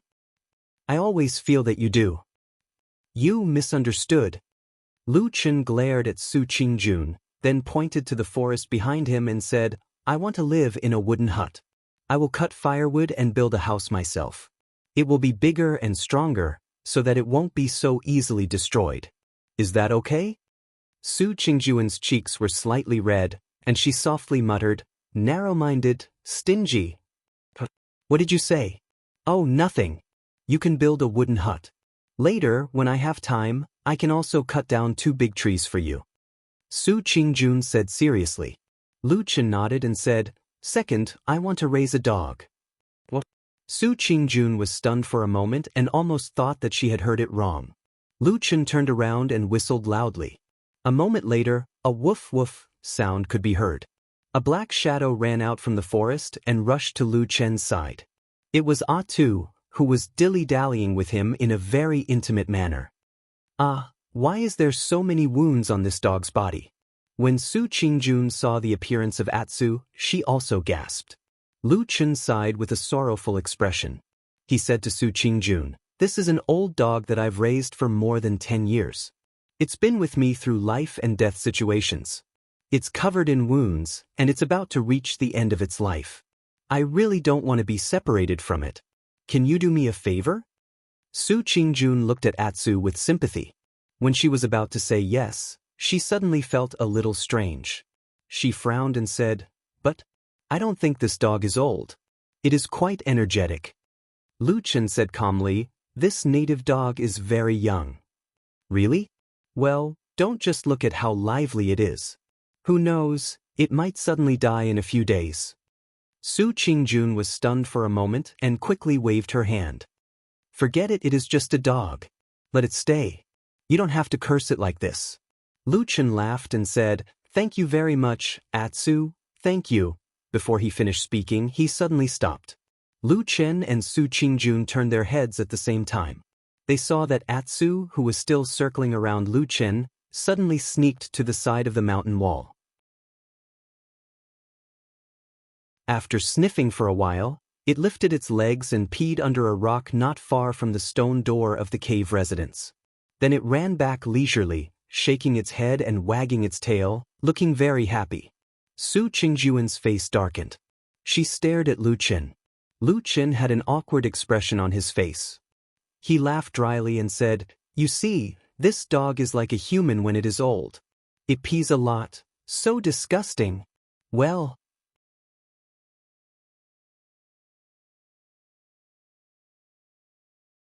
Chapter 177. In any case, Lu Chen and the black dog were now temporarily staying at the Flying Goose platform. Compared to the days when they were working tirelessly as handyman disciples in Baichao Tang, it was much more comfortable. It was comfortable to have Jean Dan Fryer looking after them. Since he no longer had to work in the herb garden of the flowing fragrance garden every day, his days suddenly became leisurely. Lu Chen also had more time to do his own things. After his injuries recovered, he began to go to the dense forest behind the Flying Goose platform to cut wood, preparing to build the wooden house he mentioned before. Of course, a wooden house was more comfortable than a straw hut. Moreover, the forest covered a wide area, and there were hundreds of thousands of trees. Naturally, Su Qingjun would not be stingy with these things. Since she was young, she had never seen anyone cut wood to build a house, so during this period, she often stood at the side and watched Lu Chen work curiously. It took 4 to 5 days to build the wooden house. After it was completed, Lu Chen was in a good mood. However, Su Qingjun shook her head at the side, saying that the wood of the house was not bad, but it looked ugly. Since he had the status of a nominal disciple and was temporarily staying on the Flying Goose Terrace, it was impossible for Lu Chen to really do nothing and idle around all day. It would be hard for him to explain himself to the outside world. Therefore, he picked up his old job and cleaned up the spiritual field on the Flying Goose platform. He also expanded the area. Then, Su Qingjun got some spiritual grass and spiritual fruit seeds and planted them in the spiritual field. From then on, Lu Chen officially became Su Qingjun, the hard worker, who was specially squeezed by Jean Dan Friar to farm. This kind of person was very common in the Kunlun party. Generally speaking, even though people who did this kind of work still had the identity of a handyman disciple, there was always someone above them. It would sound very good if people said that they were no longer a handyman disciple of the Kunlun party, but that they were someone under the command of a certain Jean Dan or a certain Zhenren. Wouldn't that be a lot more impressive? Moreover, in terms of profit, the returns of the odd job disciples who worked for these high-grade cultivators were much higher than before. As a result, there were many times when everyone was racking their brains for this position. The reason why so many people wanted to participate in the eagle fruit cultivation competition at the Flowing Fragrance Garden was because they hoped that one day, Su Qingjun would take a fancy to them. The best outcome was actually Lu Chen's current situation. After receiving this kind of treatment, Lu Chen was much more free than before. The spiritual fruits and spiritual herbs planted in the spiritual fields were also not as delicate as the eagle fruit tree that he could not easily leave. As for Su Qingjun, she was also quite polite to him and did not really squeeze him for labor. It should be said that his life was still relatively relaxed. Therefore, Lu Chen now actually had time to wander around the Kunlun Mountains. These days, many people in the Kunlun party saw Lu Chen walking around leisurely with the black dog, which attracted the envy of many handyman disciples. One day after that, Lu Chen brought Atsu down from the Flying Goose platform and took a casual walk. Then, they walked to the house near the Flowing Fragrance Garden where someone had once died.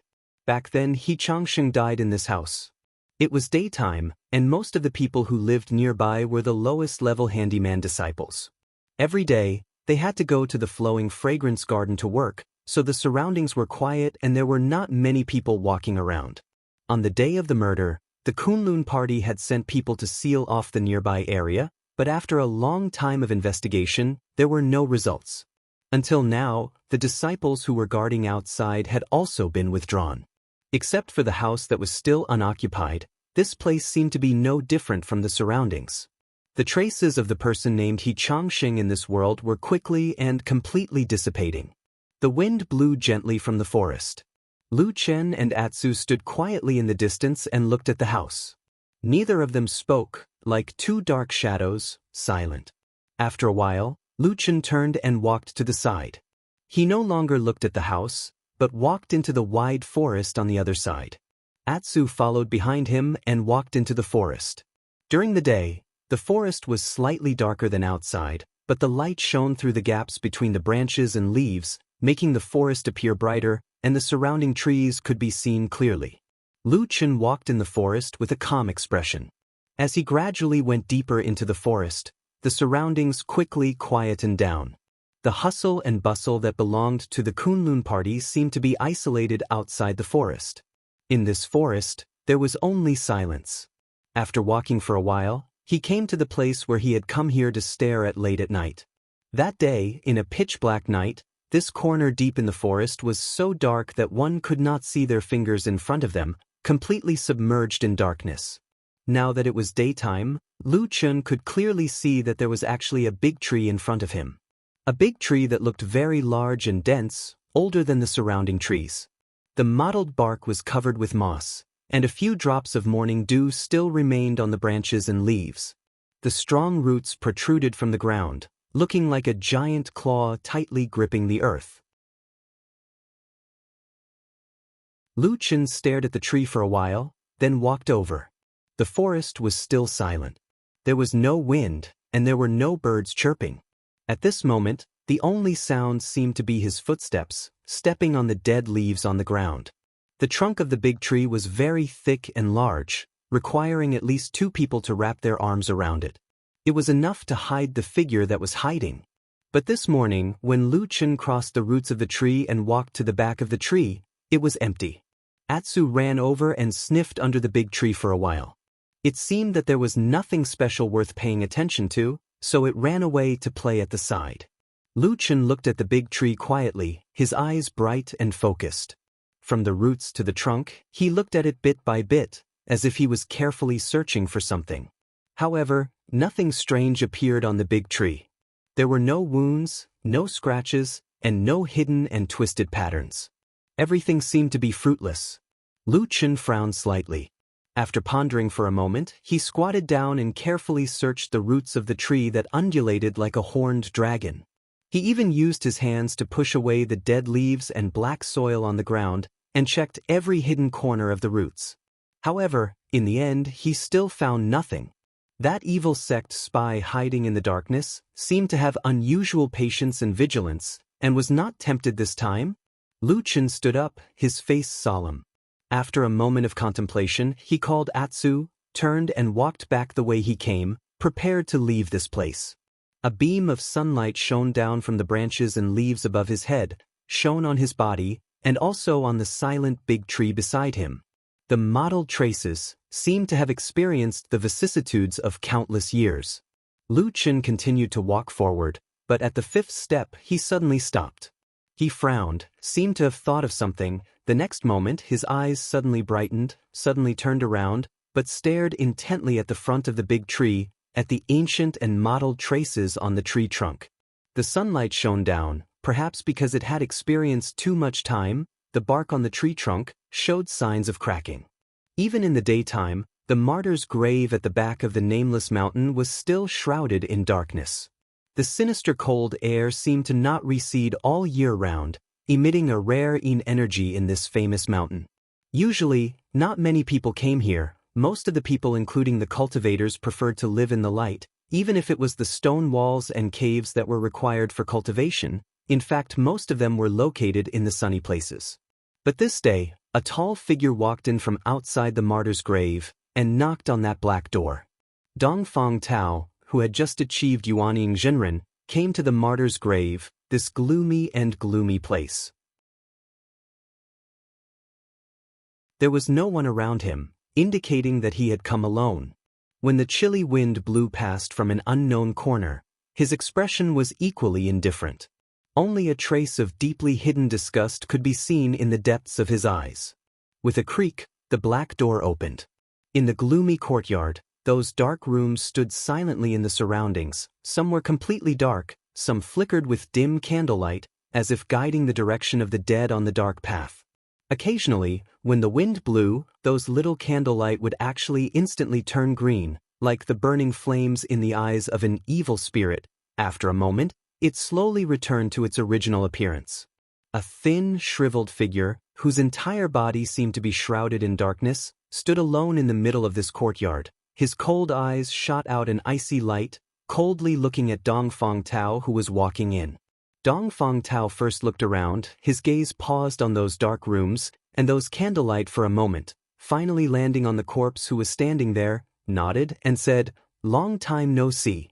The corpse faintly laughed and said, "Yes, you are always unwilling to come here to see me, of course. We have not seen each other for a long time."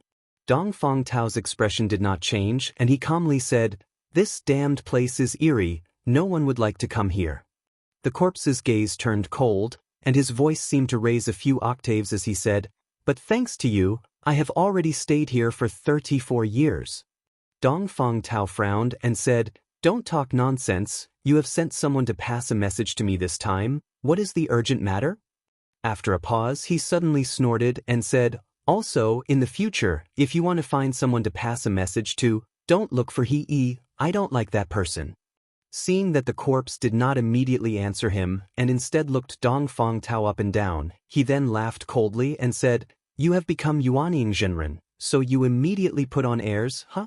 Is it that even if I want to find you in the future, I may not be able to summon you?" A trace of impatience flashed across Dong Fong Tao's face, and he said, "If you have something to say, then say it, don't bring up old scores, and I will say it again." He stared at the corpse, and his voice also seemed to become a few degrees colder and said, "Don't talk to me like it's all thanks to me, you have only yourself to blame for this ending of yours, junior brother."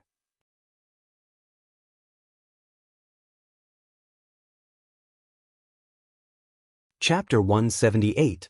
Lu Chen walked in front of the tree and carefully looked at it for a while. Then, he suddenly stretched out his hand and gently stroked the tree trunk. The rough tree bark felt as rough as a rock as it brushed past his palm.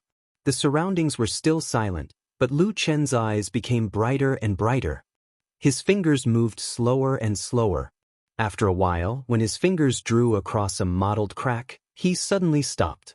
The dry and cracked bark appeared dark brown at his fingertips.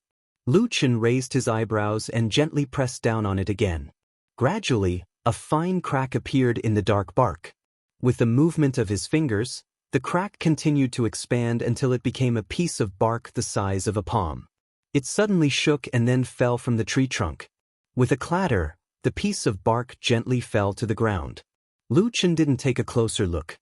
He just stared at the exposed trunk behind the piece of bark. On the smooth wood, someone had used a sharp blade to carve out a simple but twisted pattern.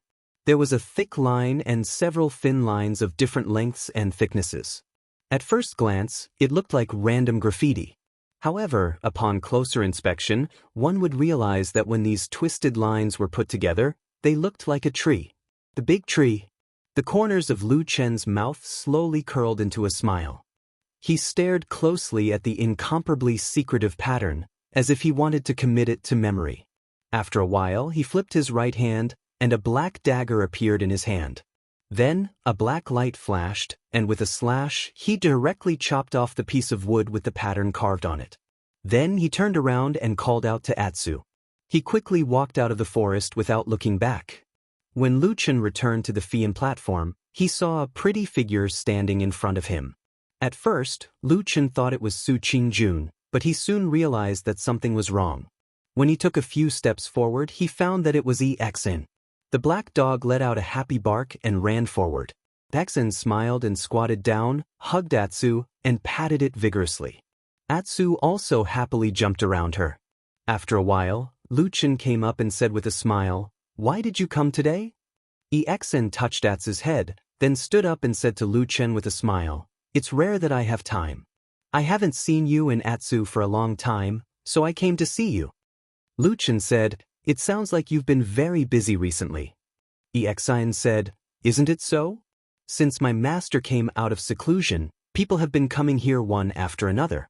As his only disciple, I'm very tired from receiving guests all day long.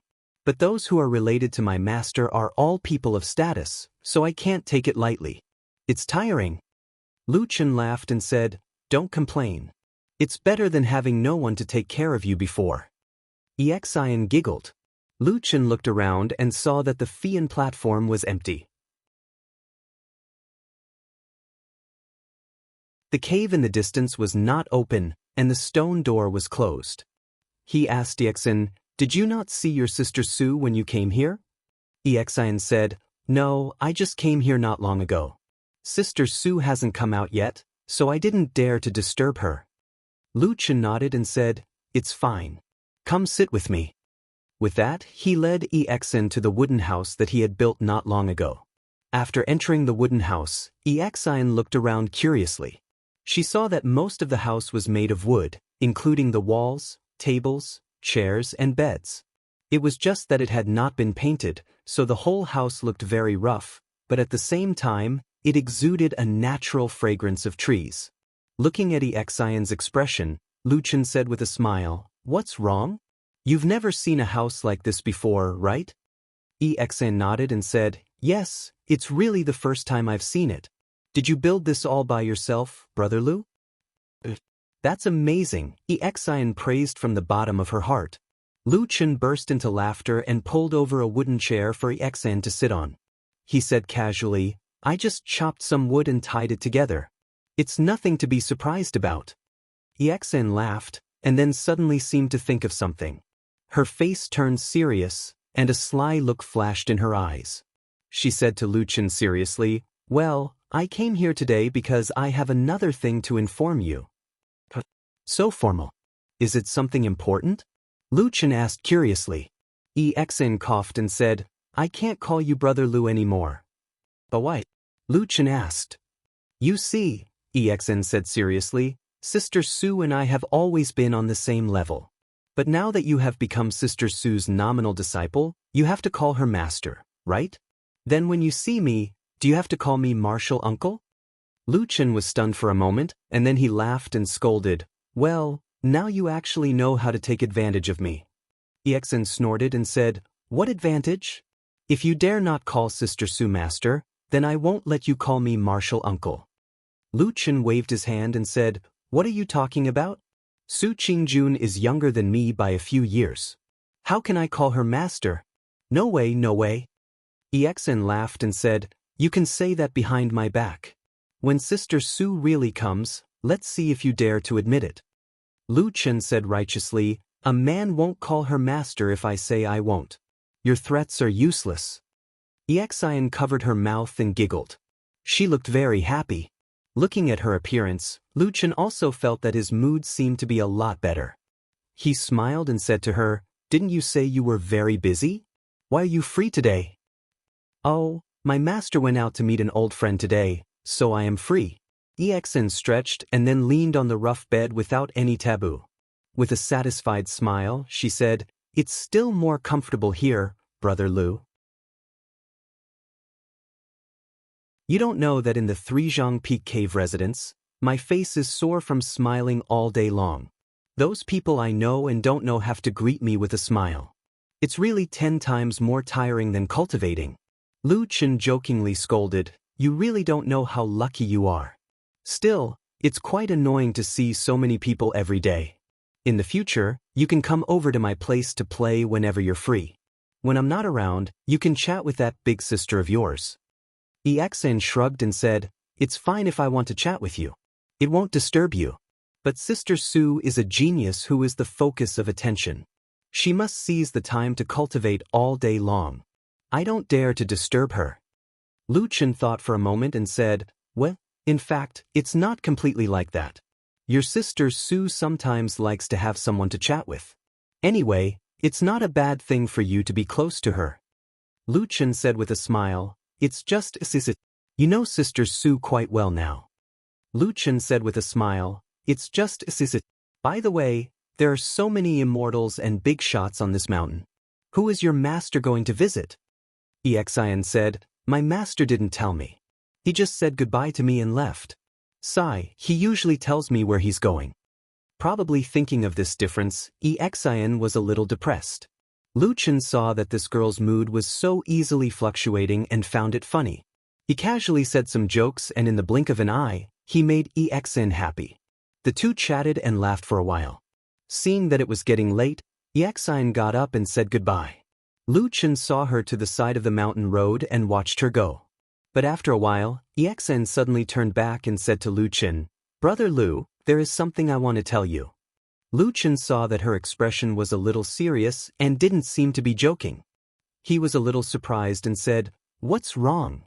Exian said, "Before my master went out this time, someone came to visit him. It was He Shixiang." Lu Chen's face sank and said, "He Gang's big brother?" Lu Chen could understand why Exian's face didn't look too good at the moment. After all, He Gang's matter was like a nightmare to her. It was a past that she really didn't want to recall. And He was He Gang's big brother. He Gang was directly driven out of Kunlun Mountain because of that matter. No matter how he looked at it, he and Exian were like fire and water. and EXN was Dongfang Tao's only disciple. Obviously, Dongfang Tao and he couldn't go together. But this matter happened like this. There was obviously something strange in it. Lu Chen thought for a moment and said, "What did they say that day? Did you hear it?" EXN thought for a moment and said, "I was at the side most of the time, but they said some polite words, nothing important. Later, when they were almost finished, I packed up the tea set and left for a while. I saw the two of them say a few more words, but I didn't hear the rest." Lu Chen frowned and didn't say anything for a moment. EXIN looked a little worried.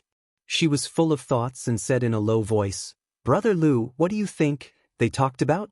My master, he couldn't have been moved by Shixiang He, right?" Lu Chen looked at the young girl and sighed in his heart. EXIN's good days today could be said to be almost entirely due to her receiving Dongfang Tao's appreciation. Dongfang Tao also unexpectedly broke through the great life and death juncture and became enlightened Yuaning. If Dongfang Tao was bewitched by He and had some opinions about EXIN, then it could be said to be a disaster for her. No wonder she was not calm at all. Lu Chen thought for a moment and said to EXIN, "EXIN, don't be anxious. In my opinion, this matter shouldn't be as bad as you think." He paused for a moment and said, "If you are still worried, I will think of a way to help you find out about He's recent movements." "Yes." EXIN nodded heavily, a trace of a smile on her face. Although she knew that Shixiang and Lu Chen's cultivation and strength were worlds apart, but for some reason, when Lu Chen said he would help her, EXIN almost unconsciously believed him. What he said, he would definitely be able to do. EXIN thought like this and her mood immediately improved.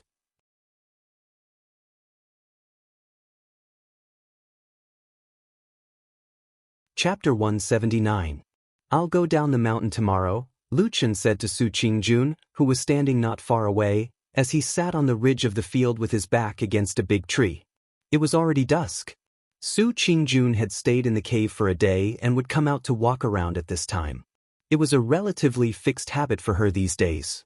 Lu Chen didn't know if she had this habit when she lived alone on the Fian Terrace, but under normal circumstances, dusk was a fixed time for him to chat with this woman. Most of the time, it was relatively relaxing.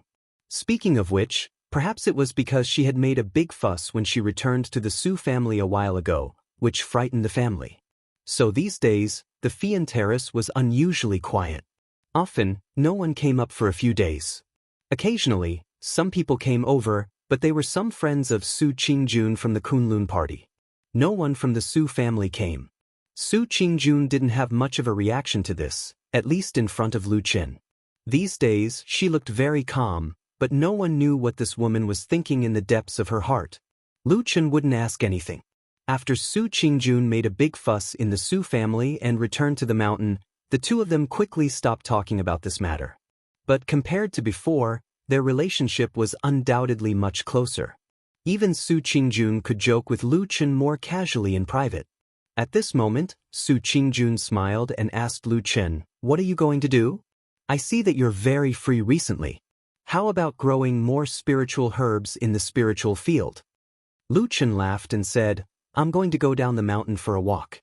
In addition, I know some small things that you definitely haven't seen before. I'll bring some back for you to broaden your horizons." Su Qingjun was only joking at first, but her curiosity was piqued after hearing Lu Chen's explanation. She asked, "What is it? It sounds very interesting." Lu Chen smiled and said, "You'll know when I bring it back. I'll come to see you tomorrow night." Okay. The next morning, Lu Chen got up and went down the mountain with the black dog. Now that he was a nominal disciple of Jin Dan Friar, his identity was different. He was no longer as embarrassed as before. Dogs were valued by their owners. Recently, Atsu could also follow Lu Chen to wander around openly, ignoring the original rule of the Kunlun party that no one could keep a dog casually. The dog raised by the disciple of the genius Jin Dan, how could it be an ordinary dog? On the way down the mountain and into Kunwa City, Lu Chen didn't rush to find old Ma in the secluded alley. Instead, he took Atsu to wander around the street. Along the way, he bought a lot of meat and bones for Atsu. He put them in a bag and carried them all the way to Black Hill Pavilion to feed Atsu. This made Atsu greedy. Along the way, it drooled and stared at the bag in Lu Chen's hand. It couldn't see anything else. Then, Lu Chen wandered around the street for a while and bought a few things before he took Atsu back to Black Hill Pavilion. After entering the house and going to the small courtyard in the back, Lu Chen scattered the meat and bones on the ground in a corner. Atsu immediately roared and rushed over to pounce on the food like a fierce dog, chewing loudly. At the side, Old Ma was amused and said with a smile, "This guy must have been starving on the mountain. Why is he eating like this? It's like he hasn't eaten anything in 8 lifetimes." Lu Chen chuckled and said, "It's living a very comfortable life, so you don't need to worry about it. How about I leave it with you and you take care of it?" Old Ma immediately waved his hand and said, "Forget it. Pretend I didn't say anything. I can't afford to take care of this dog." The two of them sat facing each other. Old Ma looked at him and said, "It hasn't been long since you went down the mountain.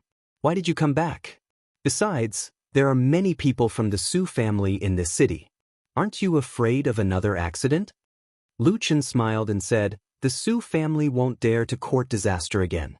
It's fine." Old Ma said with a smile, "You sound so sure. It seems you have a card up your sleeve." Lu Chen snorted and said, "In any case, the Su family is an old aristocratic family that has been entrenched in Kunwu City for many years. There must be a few people in the family who understand the situation. With the current situation, anyone with the slightest bit of knowledge knows that the Su family will rely on Su Qingjun the most in the future. Not everyone is as stupid as those wastes and that Madame Bai." Old Ma nodded and said, "You're right. If I were a member of the Su family, the most important thing right now would be to ease the relationship with eldest Miss Su as soon as possible and use their blood relationship to move her. The more we do, the more mistakes we'll make. It'd be best if we didn't do anything." There was some regret on Lu Chen's face. He said, "That's right. I originally thought I'd draw out a few more wastes today and see if I could use this opportunity to stir up trouble and sow discord between Su Qingjun and that family. Unfortunately, there really are people with discerning eyes. I wasted my time walking around the streets." Old Ma sneered and said, "You're too evil. You want to destroy the Su family from the root." Lu Chen sneered but didn't say anything. "Right, there's one more thing. If you have time, can you help me pay attention to He Yi's recent movements and see if there's anything strange?" Lu Chen said to Old Ma. Old Ma frowned and his eyes seemed to suddenly look a little strange. He looked at Lu Chen and asked, "Why are you suddenly concerned about this person?" Lu Chen didn't hide it and casually repeated what Xian had said to him. In the end, he said, "I've always felt that this He is a little strange." Last time, he was clearly forced into seclusion, but after a period of time, he was suddenly released for no reason. It seems that he's been wandering around the Kunlun party recently and seems to be meeting people everywhere. Old Ma's eyes flashed and he didn't say anything. Lu Chen noticed his expression and said, "What's wrong?" Old Ma looked at him meaningfully and said, "You're right. He is indeed strange. Do you remember I told you last time that someone was investigating the matter of the cinnabar?" "I remember. What did you find?" Lu Chen asked. Old Ma laughed coldly and said, "The person who was investigating was He Gang." Lu Chen's expression changed slightly and he sat up a little straighter. After thinking for a moment, he suddenly said, "But you said before that the person who investigated this matter showed a token of the Kunlun party to some big shops?" "That's right." Lu Chen's eyes slowly lit up and he said, "But He Gang has clearly been chased out of the sect by the Kunlun party?" "That's right." Old Ma had a faint smile on his face and said, "In other words, he shouldn't have this kind of thing." Lu Chen looked at Old Ma and said slowly, "But he has it and showed it to others. The person who could give him this kind of token. It can only be He Yi."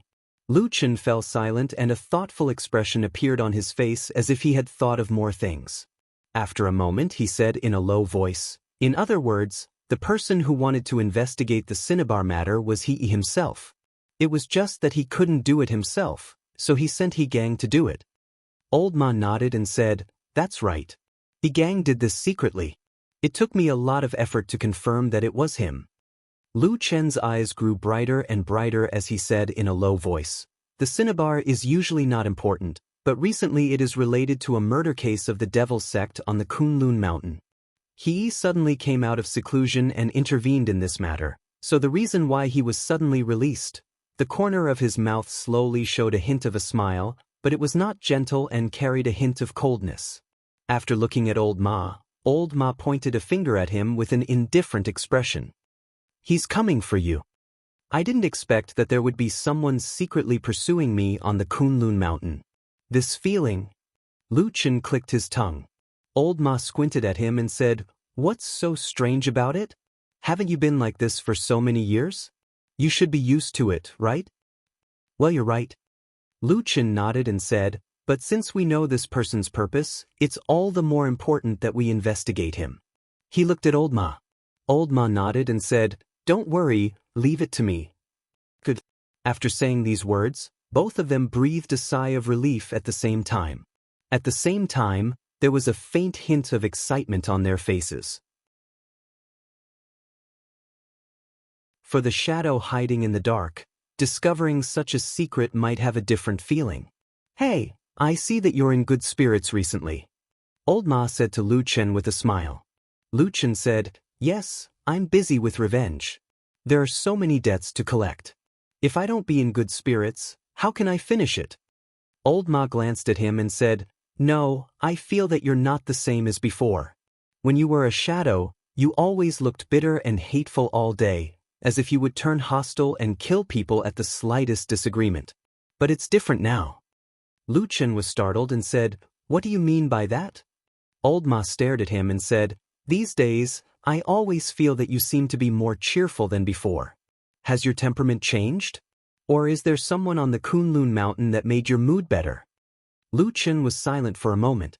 Suddenly, a strange light flashed in the depths of his eyes. Then, he suddenly laughed and scolded Old Ma with a smile, "Bullsh*t. I'm a shadow, and there are thousands of incarnations. How can you see through me? How do you know that what I showed you before wasn't fake, and that what you see now is real?" Old Ma nodded and said, "Well, what you said makes sense. Sometimes, I really can't see through you. But look at yourself. Aren't you tired of living like this?" He smiled and said to Lu Chen, "There's only the two of us here. Just relax. Otherwise, if you keep pretending, I'm afraid that you'll go crazy in the future. Go to hell. I won't go crazy even if you go crazy." Lu Chen scolded. Old Ma laughed and walked to the side to tease Atsu, who was still eating. Lu Chen looked at his back, and the smile on his face gradually faded.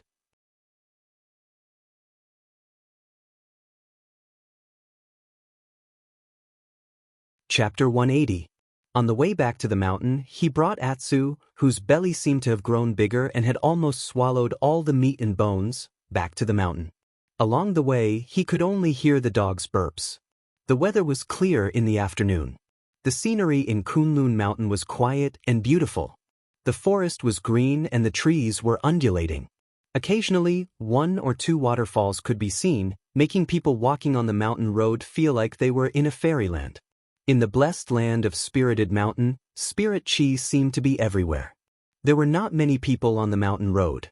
Because this place was within the mountain gate of Kunlun Mountain, all one could see were Kunlun disciples. There were all kinds of people, but almost all of them were chi refining and foundation establishment disciples. After all, most of the odd job disciples had a lot of things to do, so it was impossible for them to be so leisurely. Therefore, in comparison, Lu Chen was a bit conspicuous. Fortunately, there were not many people. Secondly, most of the cultivators were too lazy to meddle in other people's business, so no one paid attention to him. After walking like this for a while, Lu Chen suddenly saw a person walking on the opposite mountain road in front of him. Several people in the same direction in front of Lu Chen, whether they were foundation establishment disciples or chi refining disciples, after seeing that person, almost all of them immediately nodded and smiled to greet him. In the voice that floated with the wind, he could also clearly hear the words, "Senior brother he," and so on. Lu Chen's footsteps stopped. He looked ahead and watched the person get closer. Gradually, he could see that handsome and determined face clearly. After a moment, he stood on the side of the road with his head slightly bowed. When that person passed by him, he calmly called out like the others, "Senior brother He." When passing by Luchin, He's footsteps slightly slowed down. He turned his head to look at the inconspicuous odd job disciple standing on the side of the road. He nodded to him and then continued to walk forward. A wind blew from the forest and made a small whirl between the two of them. It blew up a fallen leaf, floated up and fell down, rolling and floating into the distance. Peace returned to the mountain path. Luchin stood where he was for a while. When the other Kunlun disciples had gone far away, only the black dog was still squatting beside him. Luchin glanced at Atsu and suddenly said, "Since we've met and we have nothing to do anyway, why don't we go and take a look?" Atsu tilted his head, looking a little confused. Luchin turned around and walked in another direction. He had walked this path before, but now he was far away. However, Luchin was not in a hurry to catch up. Instead, he walked slowly.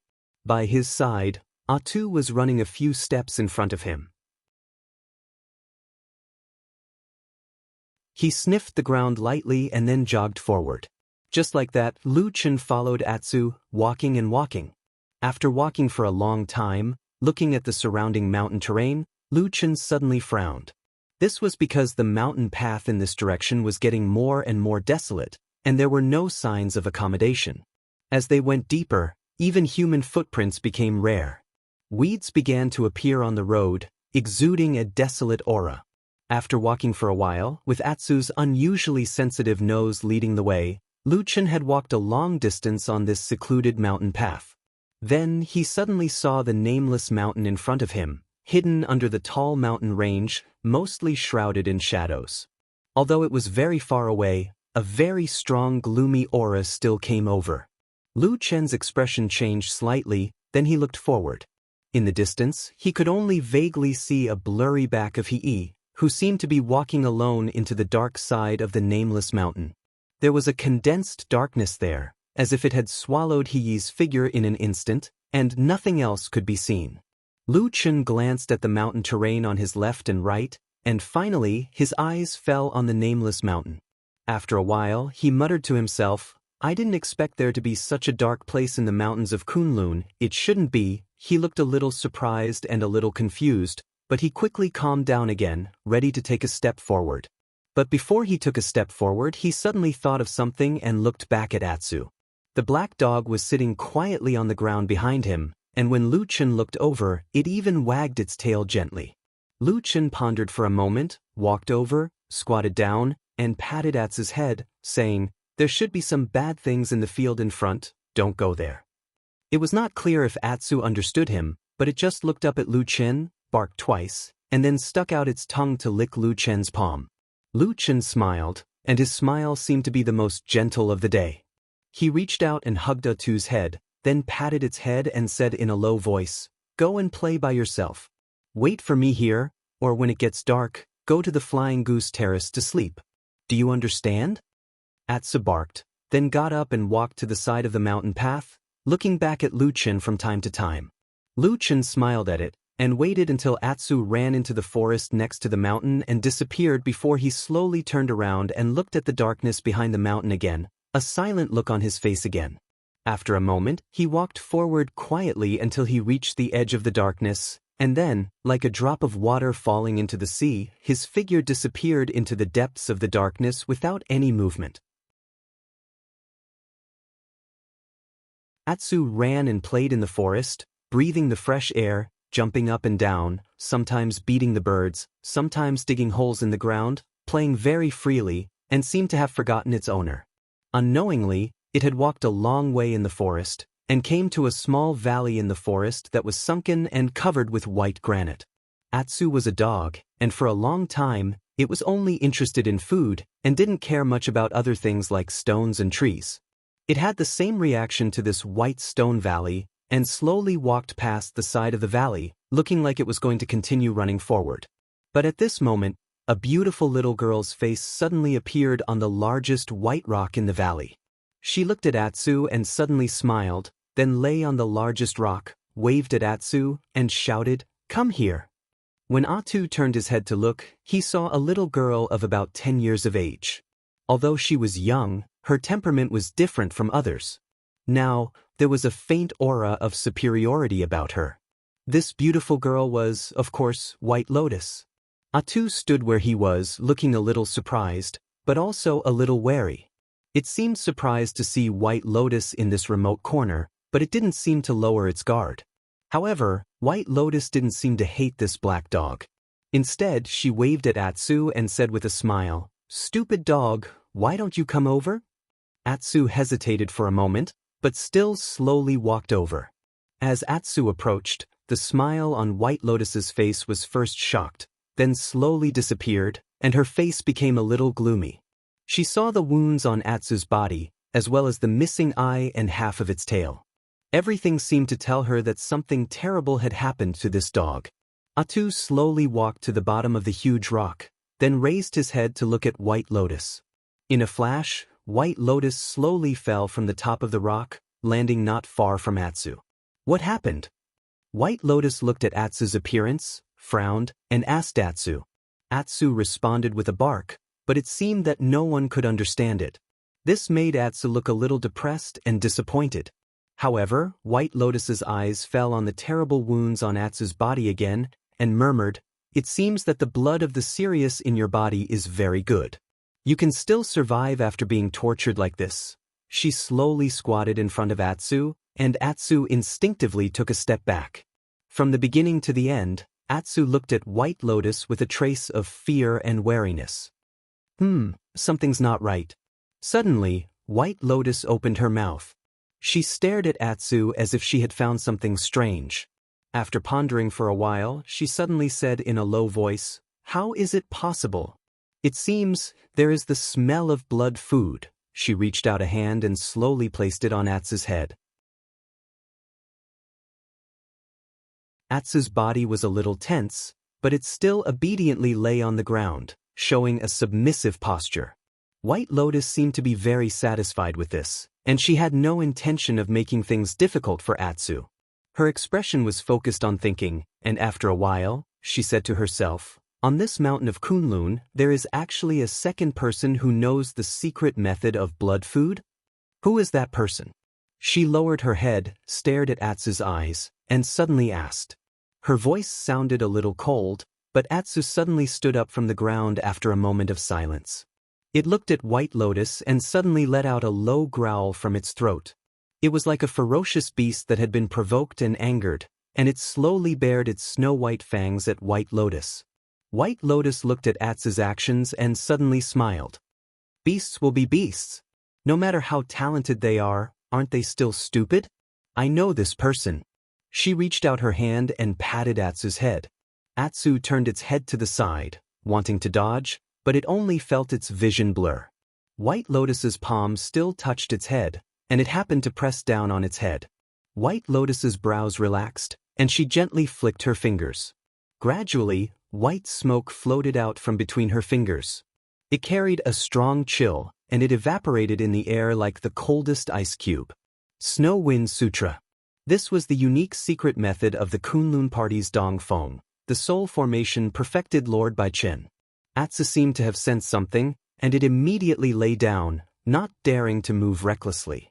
White Lotus smiled, nodded, and said, "It seems that you are still smart. Is this also the Sirius bloodline? But I'm a little curious. Why didn't the secret method of blood food make you, a beast, go crazy? This doesn't seem reasonable. Let me take a closer look."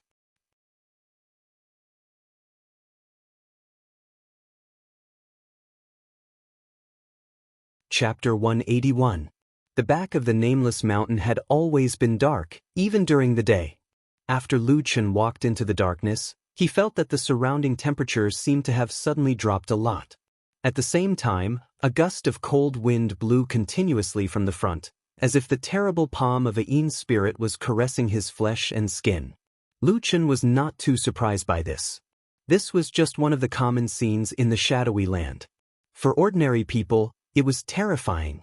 For ordinary cultivators, perhaps it was a little troublesome because it was rare, but for him, it was already a common sight. He seemed to have a natural ability to blend into the darkness. In this shadow, he was like a fish in the water, silently moving forward, not revealing any traces. Not long after, Lu Chen saw the black house. The black door was open at the moment, and He Yi's figure could be vaguely seen standing in the courtyard.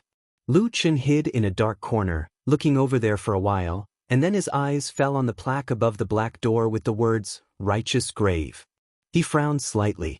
He could roughly guess what these two words meant, but he really did not think that there would be such a thing in the Kunlun party that seemed to only exist in the mortal world.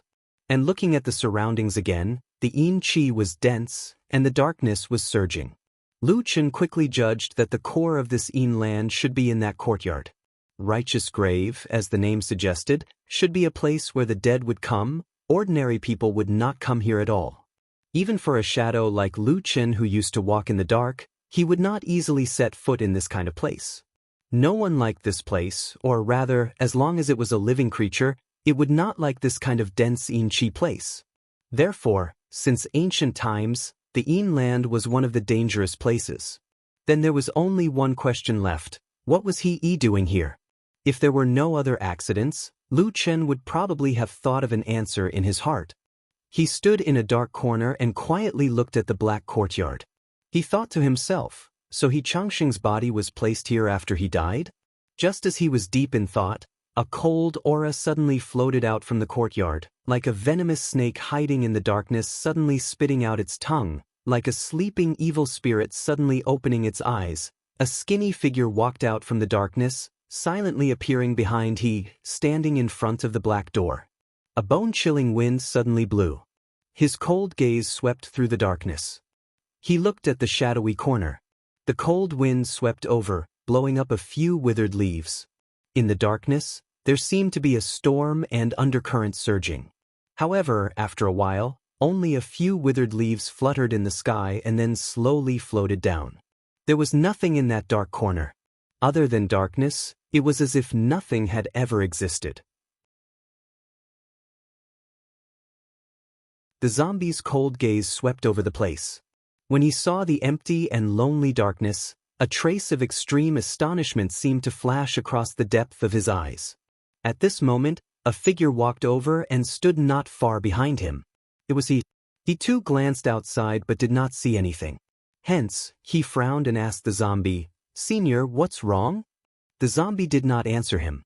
After a moment of silence, he suddenly asked, "Did you come to see me alone?" He nodded and said, "Yes." The zombie grunted and didn't say anything else. He turned around and walked back into the dark courtyard. The black gate behind him moved on its own without any wind and slowly closed up, hiding all the darkness and secrets behind it once again. The darkness outside the courtyard was as quiet as the deep sea.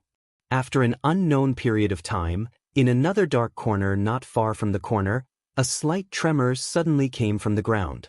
Then, as if the darkness was disintegrating, a figure slowly emerged from the darkness. It was Lu Chen. At the moment, his face looked a little cold. When he looked at the courtyard again, his gaze was completely different from before. Atsu was lying on the ground, looking at White Lotus beside him with a vigilant gaze. The little girl, who had an otherworldly beauty, was showing a faint smile at the moment. Her fair, jade-like fingers were softly brushing over the black fur on Atsu's back. Specks of tiny, translucent, crystal-like white shards floated up and dispersed on her fingertips, forming a sharp contrast with Atsu's shiny black fur. Under the white and cold radiance, faint wisps of aura lightly touched Atsu's skin. Some bounced back and some seeped in. Gradually, the smile on White Lotus's face vanished. In its place was a doubtful expression, as if she had discovered something extremely strange that she did not expect. After a while, she stopped brushing her fingers, and the snow-like powder also disappeared. Atsu raised its head and glanced at her. Seeing that White Lotus did not seem to have any other strange expression, it inched forward a little and then crept up quietly. White Lotus saw all of Atsu's movements, but for some reason she did not stop it. In her bright and clear eyes, the figure of the black dog was reflected, but her gaze seemed to be looking further away. No, this is not the blood-feeding secret technique. blood-feeding secret technique is so overbearing. Once the technique is cast, even if the body doesn't explode and die, it will at least end up in a frenzy. How could it still be like you? White Lotus stared at Atsu, as if she had seen something unbelievable. She murmured, "But in this dog's body, there are clearly traces of blood feeding. What is going on? Could it be that in this world, there is another kind of technique that has the same origin as blood feeding, but is stronger than the blood feeding secret technique?" If this is the case, then the hundreds of thousands of lives that the southern barbarians have lost for thousands of years are just a big joke. White Lotus suddenly stood up. For some reason, her beautiful face was flushed with excitement as she stared at Atsu. Atsu was inexplicably afraid and took a step back. "Luchin." White Lotus chuckled softly. Her voice sounded a little erratic. She said, Interesting. Luchin, who are you?" Luchin rushed back to Flying Goose Terrace before dusk. Atsu was delayed for a while. After he came out of the dark grave, he whistled for a while, and Atsu ran back from the forest.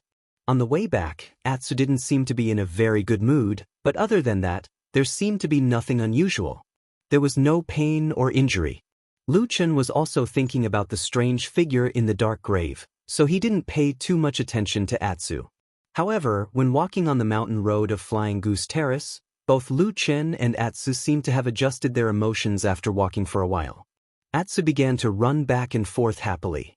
Luchin also saw from afar a figure leisurely walking on Flying Goose Terrace in the light of the approaching dusk. For some reason, when he saw the quiet figure of the woman, Luchin felt a lot better. He smiled and waved at Su Qingjun from afar, calling out to her. When Su Qingjun heard his voice, she looked back and smiled. When dusk arrived, the golden sunlight spread over the vast sea of white clouds, dyeing the clouds as far as the eye could see a beautiful golden color. The black dog ran happily on the Flying Goose platform. The two of them stood on the flat ground by the cliff, their shadows forming a long shadow. "You're back," Su Qingjun said to Luchin. "You really went for a whole day." Luchin smiled and said, "Yes. The journey back and forth wasn't short. Plus, I went to many places in the city to buy a lot of things, so it was a little delayed. But at least I made it back in time." Su Qingjun glanced at the bag in his hand, and her eyes showed some curiosity. She said, "What is it? Why are you being so secretive?" Luchin chuckled and beckoned Su Qingjun to sit down beside a few rocks. He then took out something wrapped in paper from the bag he carried with him and handed it to her. Su Qingjun took it and felt a slight warmth in her palm. She glanced at Luchin, but Luchin smiled and did not say anything. He only gestured for her to open the paper and take a look. Su Qingjun stretched out her fingers and gently opened the paper. After lifting the 2 layers of thin paper, she saw what was inside. It was a small black ball, and at the same time, it gave off a strange smell of meat. A hint of surprise appeared on her face. She looked at Luchin and asked, "What is this?" "Roasted loach." Luchin said with a smile, "Try it, it's delicious." Su Qingjun was stunned and said, "This thing can be eaten?"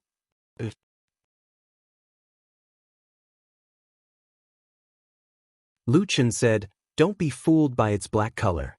In fact, it's crispy on the outside and tender on the inside, and the meat inside is very delicious. I've been craving this thing since I was a child. Unfortunately, I didn't have the money to buy it at that time, so I drooled when I saw it." Su Qingjun hesitated for a moment, and then frowned slightly. She said, "Loach is such a vulgar thing. It lives in dirty streams, and it has no spiritual power. Eating it has no benefit for cultivation. Why should we eat it?" "There's no reason." Luchin shrugged and looked at Su Qingjun with a gentle and smiling expression. He said, "It's just for the sake of delicious food. I think you don't have to do everything for the sake of cultivation, right?" "Is that so?" Su Qingjun seemed to be a little confused, but also somewhat moved. "Try it? It's a delicacy that only mortals and poor people can eat." Luchin looked at her, and for some reason, a strange emotion flashed in his eyes. He then smiled and said, "Eating whatever you want, living whatever life you want, isn't that the best?" Su Qingjun smiled, looked at him, and suddenly asked, "Then in your heart, do you want to live that kind of life?" "Of course, I really want to live a free life without being manipulated by others. I really want that." Lu Chen laughed. "You're tuning in to the Passion Pages YouTube channel. We're so grateful for your support, and don't forget to subscribe to join us on this incredible journey through captivating stories. Your generosity through donations truly makes a world of difference, as it's the primary source of revenue that allows me to expand and enhance this channel for you. Thank you from the bottom of my heart for being a part of this adventure.